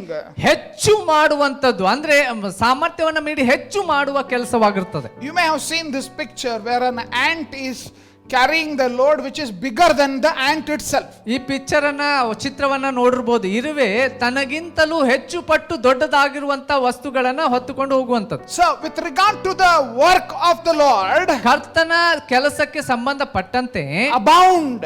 ಇಲ್ಲಿ ನಾವು ನೋಡುವಾಗ ಪ್ರಯಾಸ ಅಂತ ಹೇಳುವಾಗ do more than required. ಅವಶ್ಯಕತೆಗಿಂತಲೂ ಹೆಚ್ಚಾಗಿ ಮಾಡುವಂತದ್ದು ಮಾಡು. Why? ಯಾಕೆ?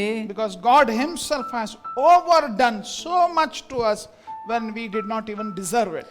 ನಾವು ಅರ್ಹತೆ ಇಲ್ಲದಿದ್ದರೂ ನಮಗೆ ಅರ್ಹತೆಯನ್ನ ಮೀರಿರುವಂತ ಕೆಲಸ, ಹೆಚ್ಚಾದ ಸಂಗತಿಯನ್ನ ದೇವರು ನಮಗೋಸ್ಕರ ಮಾಡಿದ್ದಾನೆ. We should be determined to overdo ourselves in the service of God to whom we owe everything. ನಾವು ಎಲ್ಲವೂ ಸಮರ್ಪಿಸಲ್ಪಟ್ಟಿರುವಂತ ನಮ್ಮ ದೇವರಿಗೆ ನಾವು ಹೆಚ್ಚು ಪ್ರಯಾಸ ಪಟ್ಟು ಎಲ್ಲವನ್ನು ಸಾಮರ್ಥ್ಯದಿಂದ ಮಾಡುವುದಕ್ಕೆ ಕರೆಯಲ್ಪಟ್ಟಂತವರಾಗಿದ್ದೇವೆ. Do more than required for God. ದೇವರಿಗಾಗಿ ಏನು ಅವಶ್ಯ ಇದೆ ಅದಕ್ಕಿಂತ ಹೆಚ್ಚಾದದ್ದನ್ನ ಮಾಡ್ರಿ. Why? ಯಾಕೆ? Jesus is coming back again. ಯೇಸು ಸ್ವಾಮಿ ತಿರುಗಿ ಬರ್ಲಿಕ್ಕಿದ್ದಾನೆ. Do more than required. ಅವಶ್ಯಕತೆ ಇರುವುದಕ್ಕಿಂತ ಹೆಚ್ಚಾದದ್ದನ್ನ ಮಾಡ್ರಿ. Why? ಯಾಕೆ? We will be resurrected. ನಾವು ನೀನು ಪುನರುತ್ಥಾನ ಹೊಂದಲಿಕ್ಕಿದ್ದೇವೆ. Do overdo the work of God. ಓ ದೇವರ ಸೇವೆಯನ್ನು ಹೆಚ್ಚಾಗಿ ಮಾಡುವವರಾಗಿರ್ರಿ. You cannot take life as a, what is that they sing that song, take it easy Urvashi. That is not our song. ಓ ನಮ್ಮ ಹಾಡು ಇದಲ್ರಿ, take it easy Urvashi ಅನ್ನುವಂತ ರೀತಿ ಜೀವನ ನಡೆಸುವುದಲ್ಲ. You know, leisure and relaxation are the two great modern idols that are destroying many followers of Jesus. ಯೇಸು ಸ್ವಾಮಿಯ ಹಿಂಬಾಲಕರಾಗಿರುವಂತ ಅನೇಕರನ್ನ ಸುಮ್ಮನೆ ಖಾಲಿ ಕೂತುಕೊಳ್ಳುವಂತದ್ದು, ಸೋಮಾರಿತನವಾಗಿರುವಂತ ವರ್ತನೆ ಅನ್ನುವಂಥದ್ದು ದೊಡ್ಡದಾಗಿರುವಂತ ಸಮಸ್ಯೆ ಮಾಡ್ತಾ ಇದೆ. Leisure and entertainment, ಆ ಕೂತುಕೊಳ್ಳುವಂತದ್ದು, ಮೋಜನ ಪಡೆಯುವುದು, that is the priority of the life in which many of us are living today. ಈ ದಿನಗಳಲ್ಲಿ ಹೆಚ್ಚು ಜನರು ಅದಕ್ಕೆ ಪ್ರಾಮುಖ್ಯತೆಯನ್ನು ಕೊಟ್ಟು ಯಾವಾಗ್ಲೂ ಸಹ ಮನೋರಂಜನೆಗಾಗಿ ಸಮಯ ಕೊಡ್ತಾ ಇದ್ದಾರೆ. Laziness, somebody said this, ಈ ಒಂದು ಸೋಮಾರಿತನಕ್ಕೆ ಈ ರೀತಿಯಾಗಿ ಒಬ್ರು ಹೇಳಿದ್ರು, is nothing more than a habit of resting before you are tired. ನೀನು ಸುಸ್ತಾಗೋಕ್ಕಿಂತ ಮುಂಚಿತವಾಗಿನೇ ವಿಶ್ರಾಂತಿ ಪಡೆಯುವಂತದ್ದಂತೆ. Those are the lazy people. ಅಂತವರು ಸೋಮಾರಿ ಜನರು. They are the people who are not having the hope that Jesus is coming, that our time to work for him is limited here. He is coming and we will be transformed. They don't care about eternity. Those are the people who worship leisure, who worship entertainment. ಅವರು ಎಂತ ಜನರು ಅಂತಂದ್ರೆ ಪುನರುತ್ಥಾನವನ್ನ ನಂಬದವರು, ಕ್ರಿಸ್ತನು ತಿರುಗಿ ಬರ್ತಾನೆ ಅನ್ನುವುದನ್ನ ಎಂದು ಸಹ ನಂಬುವಂತ ಜನರು. ಅಂತ ಜನರು ಅವ್ರು ಏನ್ ಮಾಡ್ತಾರೆ, ಮನೋರಂಜನೆಗೂ ವಿಶ್ರಾಂತಿಗೂ ಇಂಥ ವಿಷಯಗಳಿಗೆ ಹೆಚ್ಚು ಪ್ರಾಶಸ್ತ್ಯ ಕೊಡುವಂತ ಜನರು. So if your focus is entertainment, ನಿನ್ನ ಒಂದು ಜೀವನ ಮನೋರಂಜನೆ ಆಗುತ್ತಾಗಲ್ಲಿ, if your focus is rest and relaxation, ಕೇವಲ ವಿಶ್ರಾಂತಿ ಪಡೆಯುವುದು, ಆರಾಮ್ ಇರಬೇಕನ್ನುವಂಥದ್ದು ಅದೇ ನಿನ್ನ ಪ್ರಾಮುಖ್ಯತೆ ಆಗಿದ್ದಲ್ಲಿ, you will stop doing ministry and the work of the Lord. ನೀನು ದೇವರ ಕೆಲಸ ಮಾಡುವುದನ್ನ ನೀನು ನಿಲ್ಲಿಸ್ಬಿಡು. People say when they study the ministry once upon a time, how it was before TV, after TV. TV ಬರೋಕ್ಕಿಂತ ಮುಂಚಿತವಾಗಿ ಟಿವಿ ಬಂದ ನಂತರ ಸೇವೆ ಹೆಂಗಿದೆ ಅಂತ ಹೇಳ್ತಾ ಇದ್ದಾರೆ. I'll tell you, many ministries will tell you the moment TV came, people became very busy. They started telling, I'm busy, I cannot come back. Basically what they are doing at that time, sitting and watching serials. ಏನ್ ಮಾಡ್ತಾ ಇದ್ದಾರೆ, ಮೊದಲು ಸೇವೆ ಮಾಡ್ತಾ ಇದ್ರು, ಈಗ ಸೇವೆ ಮಾಡ್ತಾ ಇಲ್ಲ. ಈಗ ಈ ದಿನಗಳಲ್ಲಿ ಏನಾದ್ರೂ ಹೇಳಿದ್ರೆ ಅವ್ರೇನು ಬಹಳ ಬಿಸಿ ಇದೇವ್ರಿ ಅಂತ. ಏನ್ ಮಾಡ್ತಾ ಇರ್ತಾರೆ, ಬಿಸಿ ಅಂದ್ರೆ ಮನೆಯಲ್ಲಿ ಕುಂತು ಟಿವಿ ನೋಡ್ತಾ ಇರ್ತಾರೆ. Nowadays this mobile phone has become the chief entertainment and leisure thing. ಈ ದಿನಗಳಲ್ಲಿ ಬಹಳ ಪ್ರಾಮುಖ್ಯವಾಗಿ ಮನೋರಂಜನೆಯನ್ನು ಕೊಡುವಂತ ಒಂದು ವಸ್ತು ಅಂದ್ರೆ ಅದು ಮೊಬೈಲ್ ಫೋನ್ ಆಗ್ಬಿಟ್ಟಿದೆ. Bible talks of abound in the work of God. ದೇವರ ಕೆಲಸದಲ್ಲಿ ಪ್ರಯಾಸ ಪಡು ಅನ್ನುವಂತ ಮಾತನ್ನು ಇಲ್ಲಿ ಬೈಬಲ್ ಹೇಳ್ತಾ ಇದೆ. Many people abounded in the work of God and they did so much. ಅನೇಕ ಜನರು ದೇವರ ಕೆಲಸದಲ್ಲಿ ಪ್ರಯಾಸ ಪಟ್ಟು ಬಹಳ ಹೆಚ್ಚಾದದ್ದನ್ನ ಮಾಡಿದ್ದಾರೆ and lived a very short life. ಆದರೆ ಅವರು ಜೀವಿಸಿರುವಂತದ್ದು ಬಹಳ ಸ್ವಲ್ಪ ದಿನಗಳವರೆಗೆ ಮಾತ್ರ ಬದುಕಿದ್ದಾರೆ. These young people could have stayed in the house and rested and relaxed. ಈ ಯೌವನಸ್ಥ ಜನರು ಮನೆಯಲ್ಲಿ ಇದ್ದು ಆರಾಮ ವಿಶ್ರಾಂತಿಯನ್ನು ತೆಗೆದುಕೊಳ್ಳಬಹುದಿತ್ತು. Henry Martin was a great man of God. Henry Martin ಅನ್ನುವಂತರು ದೇವ ಸೇವಕರು, great man of God, ಬಹಳ ಶ್ರೇಷ್ಠ ದೇವ ಸೇವಕರು. But you know what, after he did ministry in India as well as in Persia. Persia ಮತ್ತು ಭಾರತದಲ್ಲಿ ಸೇವೆಯನ್ನ ಸಲ್ಲಿಸಿದ ನಂತರ ಏನಾಯ್ತು ಗೊತ್ತಾ ಅವ್ರದ್ದು? How old he was when he died? ಅವ್ರು ಸತ್ತಂತ ಸಂದರ್ಭದಲ್ಲಿ ಅವ್ರ ವಯಸ್ಸು ಎಷ್ಟಿತ್ತು ಗೊತ್ತಾ? Only 35. 35 ವಯಸ್ಸು ರೀ. We heard of a great man of God by name David Brainerd. David Brainerd ಅನ್ನುವಂತ ದೊಡ್ಡ ದೇವ ಸೇವಕರ ಬಗ್ಗೆ ನಾವು ಕೇಳ್ತೇವೆ. He went as a servant to serve the American Indians. ಅಮೆರಿಕನದಲ್ಲಿ ಭಾರತೀಯರ ವಿಷಯದ ಮಧ್ಯದಲ್ಲಿ ಹೋಗಿ ಸೇವೆಯನ್ನು ಸಲ್ಲಿಸಲಿಕ್ಕೆ ಹೋದ್ರು. Even now history is talking of the abounding work that he did. ಈ ಇತಿಹಾಸ ತಿಳಿಸ್ತದೆ ಬಹಳ ಪ್ರಯಾಸ ಪಟ್ಟು ಕೆಲಸ ಮಾಡಿದ್ರು ಅಂತ ಹೇಳಿ. But you know what, at what age did he die? ನಿಮ್ಗೆ ಗೊತ್ತಾ ಅವ್ರು ಎಷ್ಟು ವಯಸ್ಸಿನಲ್ಲಿ ಸತ್ರು? Even though history is talking about his work now, you know what age did he die? ಇತಿಹಾಸವು ಈಗಿನವರೆಗೂ ಅವರ ಒಂದು ವಯಸ್ಸನ್ನ ತಿಳಿಸ್ತಾ ಇರುವಂತೆ ಗೊತ್ತಾ ನಿಮ್ಗೆ ಎಷ್ಟು ವಯಸ್ಸಿನಲ್ಲಿ ತೀರಿ ಹೋದ್ರು ಅವರು? By the age of 30, David Brainerd is dead. David ಅವರು 30ನೇ ವಯಸ್ಸಿನಲ್ಲಿ ತೀರಿ ಹೋದ್ರು. He worked so much. ಅವರು ಬಹಳ ಹೆಚ್ಚು ಕೆಲಸ ಮಾಡಿದ್ರು. That's more important, not ಅದು how long you live. ಎಷ್ಟು ನೀನು ಬದುಕ್ತಿ ಅನ್ನೋಕ್ಕಿಂತ ಎಷ್ಟು ಹೆಚ್ಚು ಕೆಲಸ ಮಾಡಿದಿ ಅನ್ನೋದು ಬಹಳ ಮುಖ್ಯ. Abounding in God's work. ದೇವರ ಕೆಲಸದಲ್ಲಿ ಪ್ರಯಾಸ ಪಡು. Recently heard of a young man in this community here. ಇಲ್ಲಿ ನಮ್ಮ ಸಮುದಾಯದಲ್ಲೇ ನೀವು ಕೇಳಿರುವಂತೆ ಒಬ್ಬ ಯೌವನಸ್ಥ ಹುಡುಗನು Franklin Sampson Patti. Franklin Samson ಪಟ್ಟಿ ಅವರು Young man. ಬಹಳ ಯೌವನಸ್ಥವರು, Hubli person. ಹುಬ್ಳಿಯಲ್ಲಿರುವಂತವ್ರು. But trained in the Bible college. Bible college ಅನ್ನ ಕಲಿತರು. Went to work in Sikkim. Sikkim ನಲ್ಲಿ ಹೋಗಿ ಸೇವೆಯನ್ನು ಸಲ್ಲಿಸಿದ್ರು. Went to serve in North India. North ಇಂಡಿಯಾದಲ್ಲಿ ಸೇವೆಯನ್ನ ಮಾಡಿದ್ರು. As a young man. ಯೌವನಸ್ಥನಾಗಿ He had choice to live his life in the way he wanted in his hometown. ತನ್ನ ಮನೆಯಲ್ಲೇ ಪಟ್ಟಣದಲ್ಲಿ ಇದ್ದು ತನ್ನ ಯೌವನ ಜೀವನದಲ್ಲಿ ಹೇಗ್ ಬೇಕು ಎಂಜಾಯ್ ಮಾಡಬಹುದಿತ್ತು. But working hard. ಬಹಳ ಪ್ರಯಾಸ ಪಟ್ಟು, Abounding. ಪ್ರಯಾಸ ಪಟ್ಟು More and more. ಹೆಚ್ಚು ಹೆಚ್ಚಾಗಿ He worked so hard that at the age of 38, if I am correct, he passed away just last week. ಕಳೆದಂತ ವಾರ 38ನೇ ವಯಸ್ಸು ಸರಿಯಾಗಿದ್ದಲ್ಲಿ 38ನೇ ವಯಸ್ಸಿನಲ್ಲಿ ಅವರು ತೀರಿ ಹೋದ್ರು. Life well lived. ಜೀವನ ಅನ್ನುವಂಥದ್ದು ಅತ್ಯುತ್ತಮವಾಗಿ ಜೀವಿಸಿರುವಂತ ಜೀವನ. Not a life that was roaming around Broadway or Dajban Pet or some college road. A life that was lived to save young people, to serve the King of Kings, the Lord of Lords. A life worth lived, abounding in the kingdom work. ಜೀವನ ಅನ್ನುವಂಥದ್ದು ಸಾಮಾನ್ಯವಾದಂತೆ ಇಲ್ಲಿ Broadway ಕಡೆ ಅಥವಾ ಆಗಿರ್ಬೋದು, ಬೇರೆ ಹೊರಗಡೆ ಇರ್ಬೋದು, ಜೀವಿಸದೆ ತಿರುಗಾಡದೆ ಜೀವಿಸುವಂಥದ್ದು ಯೋಗ್ಯವಾದ ಜೀವನ, ಅರ್ಥಗರ್ಭಿತ ಜೀವನ, ಕ್ರಿಸ್ತನಿಗಾಗಿ ಮೆಚ್ಚುಗೆಯ ಪ್ರಯಾಸ ಪಟ್ಟು ಜೀವಿಸುವಂತ ಜೀವನವಾಯಿತು. Therefore abound in the work of God. ಆದುದರಿಂದ ದೇವರ ಕೆಲಸದಲ್ಲಿ ಪ್ರಯಾಸ ಪಟ್ಟು ಕೆಲಸ ಮಾಡ್ರಿ ಅಂತ ಹೇಳ್ತದೆ. Until the second coming of Jesus. ಯೇಸು ಸ್ವಾಮಿ ಎರಡನೇ ಬರಣ ಬರುವವರೆಗೂ You and I must work hard. ನೀನು ನಾನು ಕಷ್ಟಪಟ್ಟು ಕೆಲಸ ಮಾಡಬೇಕಾಗಿದೆ. Invest everything in the work of the Lord. ದೇವರ ಕೆಲಸದಲ್ಲಿ ಏನೇನು ಸಾಧ್ಯವೋ ಎಲ್ಲವನ್ನ ನಾವು ಹಾಕಿ ಕೆಲಸ ಮಾಡಬೇಕಾಗಿದೆ. Some of us are focused only on one thing. ಕೆಲವೊಬ್ಬರು ನಮ್ಮಲ್ಲಿ ಕೆಲವೊಬ್ಬರು ಒಂದೇ ಒಂದು ಸಂಗತಿ ಮೇಲೆ ಕೇಂದ್ರೀಕೃತರಿರ್ತೇವೆ. Money. ಏನದು? ಹಣ. How much you will take? ಎಷ್ಟು ತಗೊಂತಿ? How much will you take that money and go? ಎಷ್ಟು ಹಣ ತಗೊಂಡು ನೀನು ಹೋಗಿ ಸತ್ತ ನಂತರ? But if you abound in the work of God, ಆದ್ರೆ ನೀನು ದೇವರ ಕೆಲಸದಲ್ಲಿ ಪ್ರಯಾಸ ಪಡುವುದಾಗಿದ್ದಲ್ಲಿ, if you work for the King of Kings, ರಾಜಾದಿ ರಾಜನಿಗಾಗಿ ಕೆಲಸ ಮಾಡುವುದಾಗಿದ್ದಲ್ಲಿ, are you studying? ನೀನು ವಿದ್ಯಾರ್ಥಿಯಾಗಿದೆಯೋ? Study and work for God. ವಿದ್ಯಾಭ್ಯಾಸ ಮಾಡ್ತಾ ದೇವರಿಗಾಗಿ ಕೆಲಸ ಮಾಡು. Are you doing business? Business ನೀನು ಮಾಡ್ತಾ ಇದೆಯೋ? Do business and work for God. ದೇವರಿಗಾಗಿ ನೀನು ಕೆಲಸ ಮಾಡ್ತಾ ಬಿಸ್ನೆಸ್ ಅನ್ನು ಮಾಡು. Are you working? ನೀನು ಕೆಲಸ ಉದ್ಯೋಗ ಮಾಡ್ತಾ ಇದೆಯೋ? Work and abound in the work of God. ಕೆಲಸ ಮಾಡ್ತಾನೆ ದೇವರಿಗಾಗಿ ಪ್ರಯಾಸ ಪಟ್ಟು ಕಾರ್ಯ ಮಾಡು. Why? ಯಾಕೆ? Because Jesus says in Revelation chapter 22, ಇಲ್ಲಿ ಯೇಸು ಸ್ವಾಮಿ ಪ್ರಕಟಣೆ ಪುಸ್ತಕ 22ನೇ ಅಧ್ಯಾಯದಲ್ಲಿ ಹೇಳ್ತಾನೆ, verse 10, 10ನೇ ವಚನ. and he said to me, ಅಲ್ಲಿ ನಾವು ನೋಡ್ತೇವೆ 10ನೇ ವಚನ. Jesus tells John, ಅಲ್ಲಿ ಯೋಹಾನನಿಗೆ ಅಲ್ಲಿ ಹೇಳ್ತಾನೆ ಯೇಸು ಸ್ವಾಮಿ, do not seal up the words of the prophecy of this book, for the time is near. ಈ ಪುಸ್ತಕದಲ್ಲಿರುವ ಪ್ರವಾದನ ವಾಕ್ಯಗಳನ್ನ ಗುಪ್ತವಾಗಿಡಬೇಡ.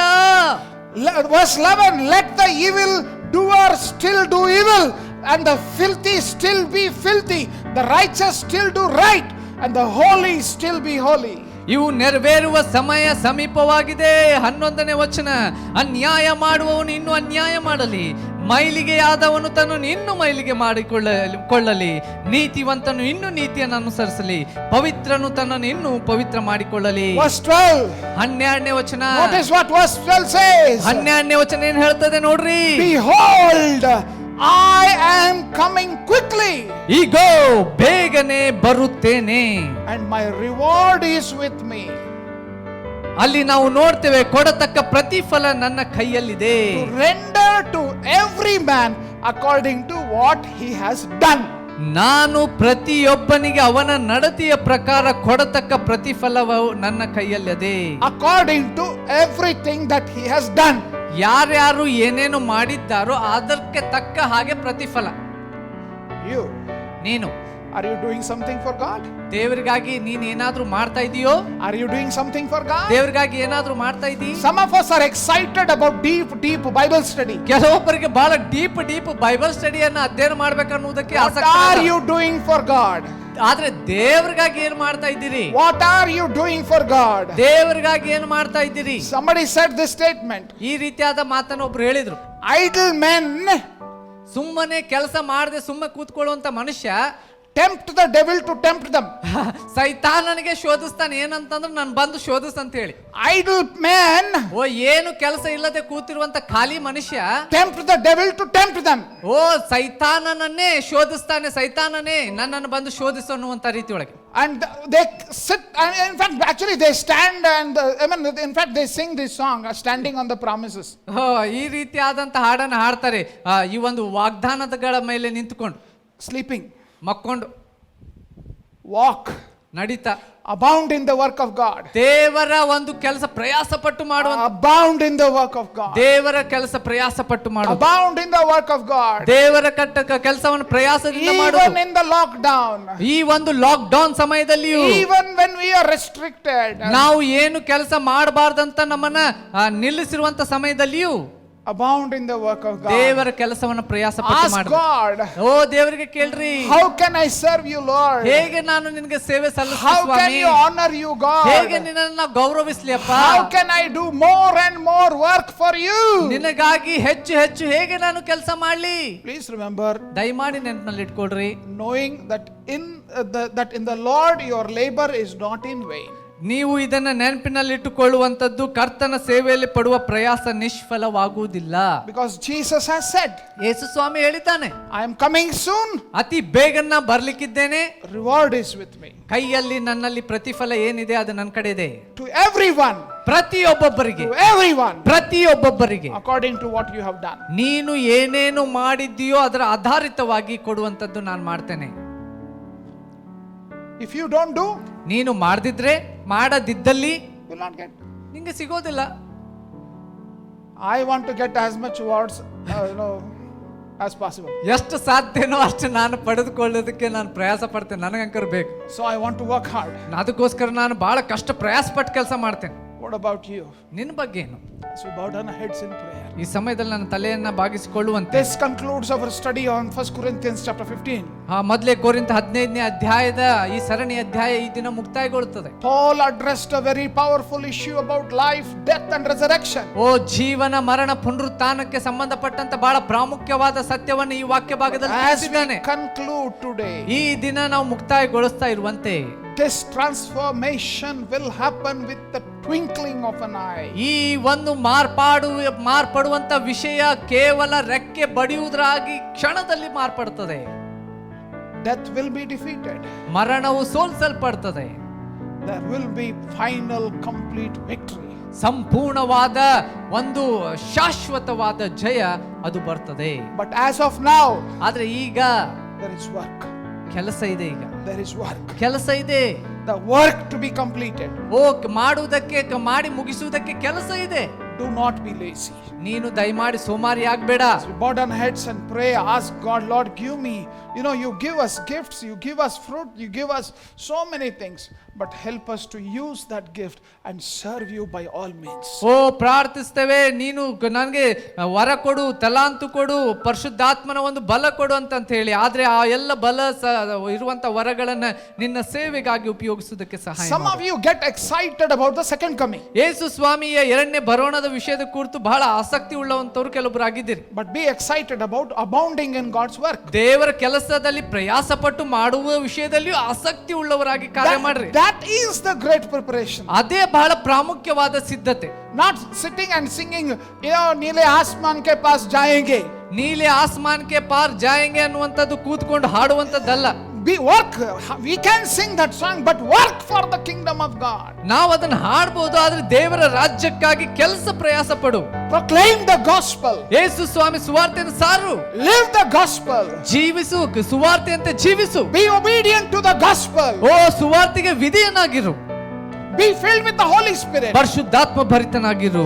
Oh, be obedient to the guidance of the Holy Spirit. ಪರಿಶುದ್ಧಾತ್ಮನ ಮಾರ್ಗದರ್ಶನಕ್ಕೆ ವಿಧೇಯನಾಗಿರು. There is so much work left. ಓ ಅನೇಕ ಬಹಳ ಕೆಲಸ ಇನ್ನೂ ಮಾಡುವ ಅವಶ್ಯಕತೆ ಇದೆ. Do that work. ಆ ಕೆಲಸವನ್ನ ಮಾಡು. Ask the Holy Spirit. ಪರಿಶುದ್ಧಾತ್ಮನಿಗೆ ಕೇಳು. He will guide you. ಆತ ನಿನಗೆ ಮಾರ್ಗದರ್ಶಿಸ್ತಾನೆ. Thank you, Jesus. ಧನ್ಯವಾದ ಯೇಸುವೆ. Thank you, Jesus. ಧನ್ಯವಾದ ಯೇಸುವೆ. Thank you, Jesus. ಧನ್ಯವಾದ ಯೇಸುವೆ. Holy Spirit is ministering to many of you. ನಿಮ್ಮಲ್ಲಿ ಅನೇಕರು ಪರಿಶುದ್ಧಾತ್ಮನು ಕಾರ್ಯವನ್ನ ಮಾಡ್ತಾ ಇದ್ದಾನೆ. Stop tempting the Satan by being lazy. ಓ ಸೋಮಾರಿತನವಾಗಿ ಕುಂತುಕೊಳ್ಳೋದ್ರ ಮೂಲಕ ಸೈತಾನನು ಬಂದು ನಿನ್ನ ಶೋಧಿಸುವುದಕ್ಕೆ ಅವಕಾಶ ಮಾಡಿಕೊಡ್ಬೇಡ. Work hard. ಶ್ರಮ ಪಟ್ಟು ಕೆಲಸ ಮಾಡು.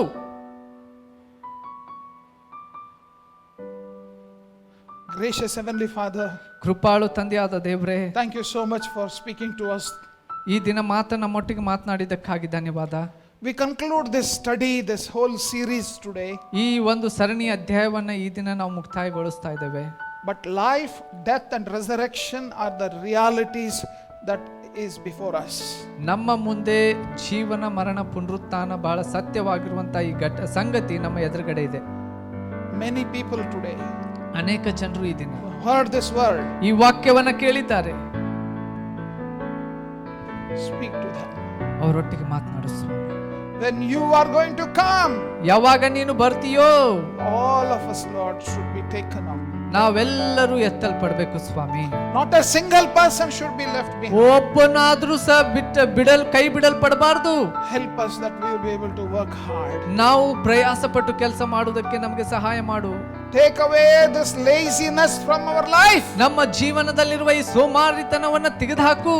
Lord, laziness denies Jesus is coming back again. ಯೇಸು ಸ್ವಾಮಿ ತಿರುಗಿ ಬರ್ಲಿಕ್ಕಿದ್ದಾನೆ ಎನ್ನುವುದನ್ನೇ ಅದು ನಮ್ಮಲ್ಲಿರುವಂತ ಸೋಮಾರಿತನ ಅದು ಸಂಪೂರ್ಣವಾಗಿ ನಿರಾಕರಿಸುವಂತದ್ದಾಗಿರ್ತದೆ. Working hard ಶ್ರಮ ಪಟ್ಟು ಕೆಲಸ ಮಾಡುವಂತದ್ದು is an evidence that Jesus Christ is coming back again. ಯೇಸು ತಿರುಗಿ ಬರ್ಲಿಕ್ಕಿದ್ದಾನೆ ಅನ್ನುವಂತ ಒಂದು ದೃಢ ವಿಶ್ವಾಸದ ನಿಮಿತ್ತ ನಾವು ಆ ರೀತಿ Give us that sense of urgency, O O Lord. ಬಹಳ ಅವಶ್ಯಕತೆ ಇದೆ, ಅತಿ ಅವಶ್ಯಕತೆ ಇದೆ ಅನ್ನುವಂತ ಒಂದು ಅರಿವು ನಮ್ಮಲ್ಲಿ ಕೊಡು ಸ್ವಾಮಿ. Lord, help us to give how much ever that we can for the expansion of your kingdom. ನಿನ್ನ ರಾಜ್ಯದ ಬೆಳವಣಿಗೆಗಾಗಿ ಏನೇನು ಮಾಡ್ಲಿಕ್ಕೆ ಸಾಧ್ಯನೋ ಅವು ಎಲ್ಲ ಪ್ರಯತ್ನವನ್ನ ಮಾಡುವುದಕ್ಕೆ ನಮಗೆ ಸಹಾಯ ಮಾಡಿ. Help us give the time. ನಮಗೆ ಸಮಯ ಕೊಡು ಸ್ವಾಮಿ. Help us to give us our money.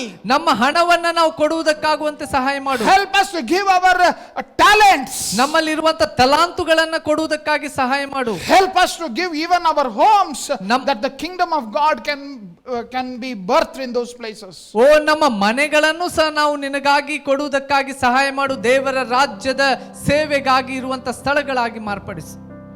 Thank you very much for keeping us safe and speaking to us today.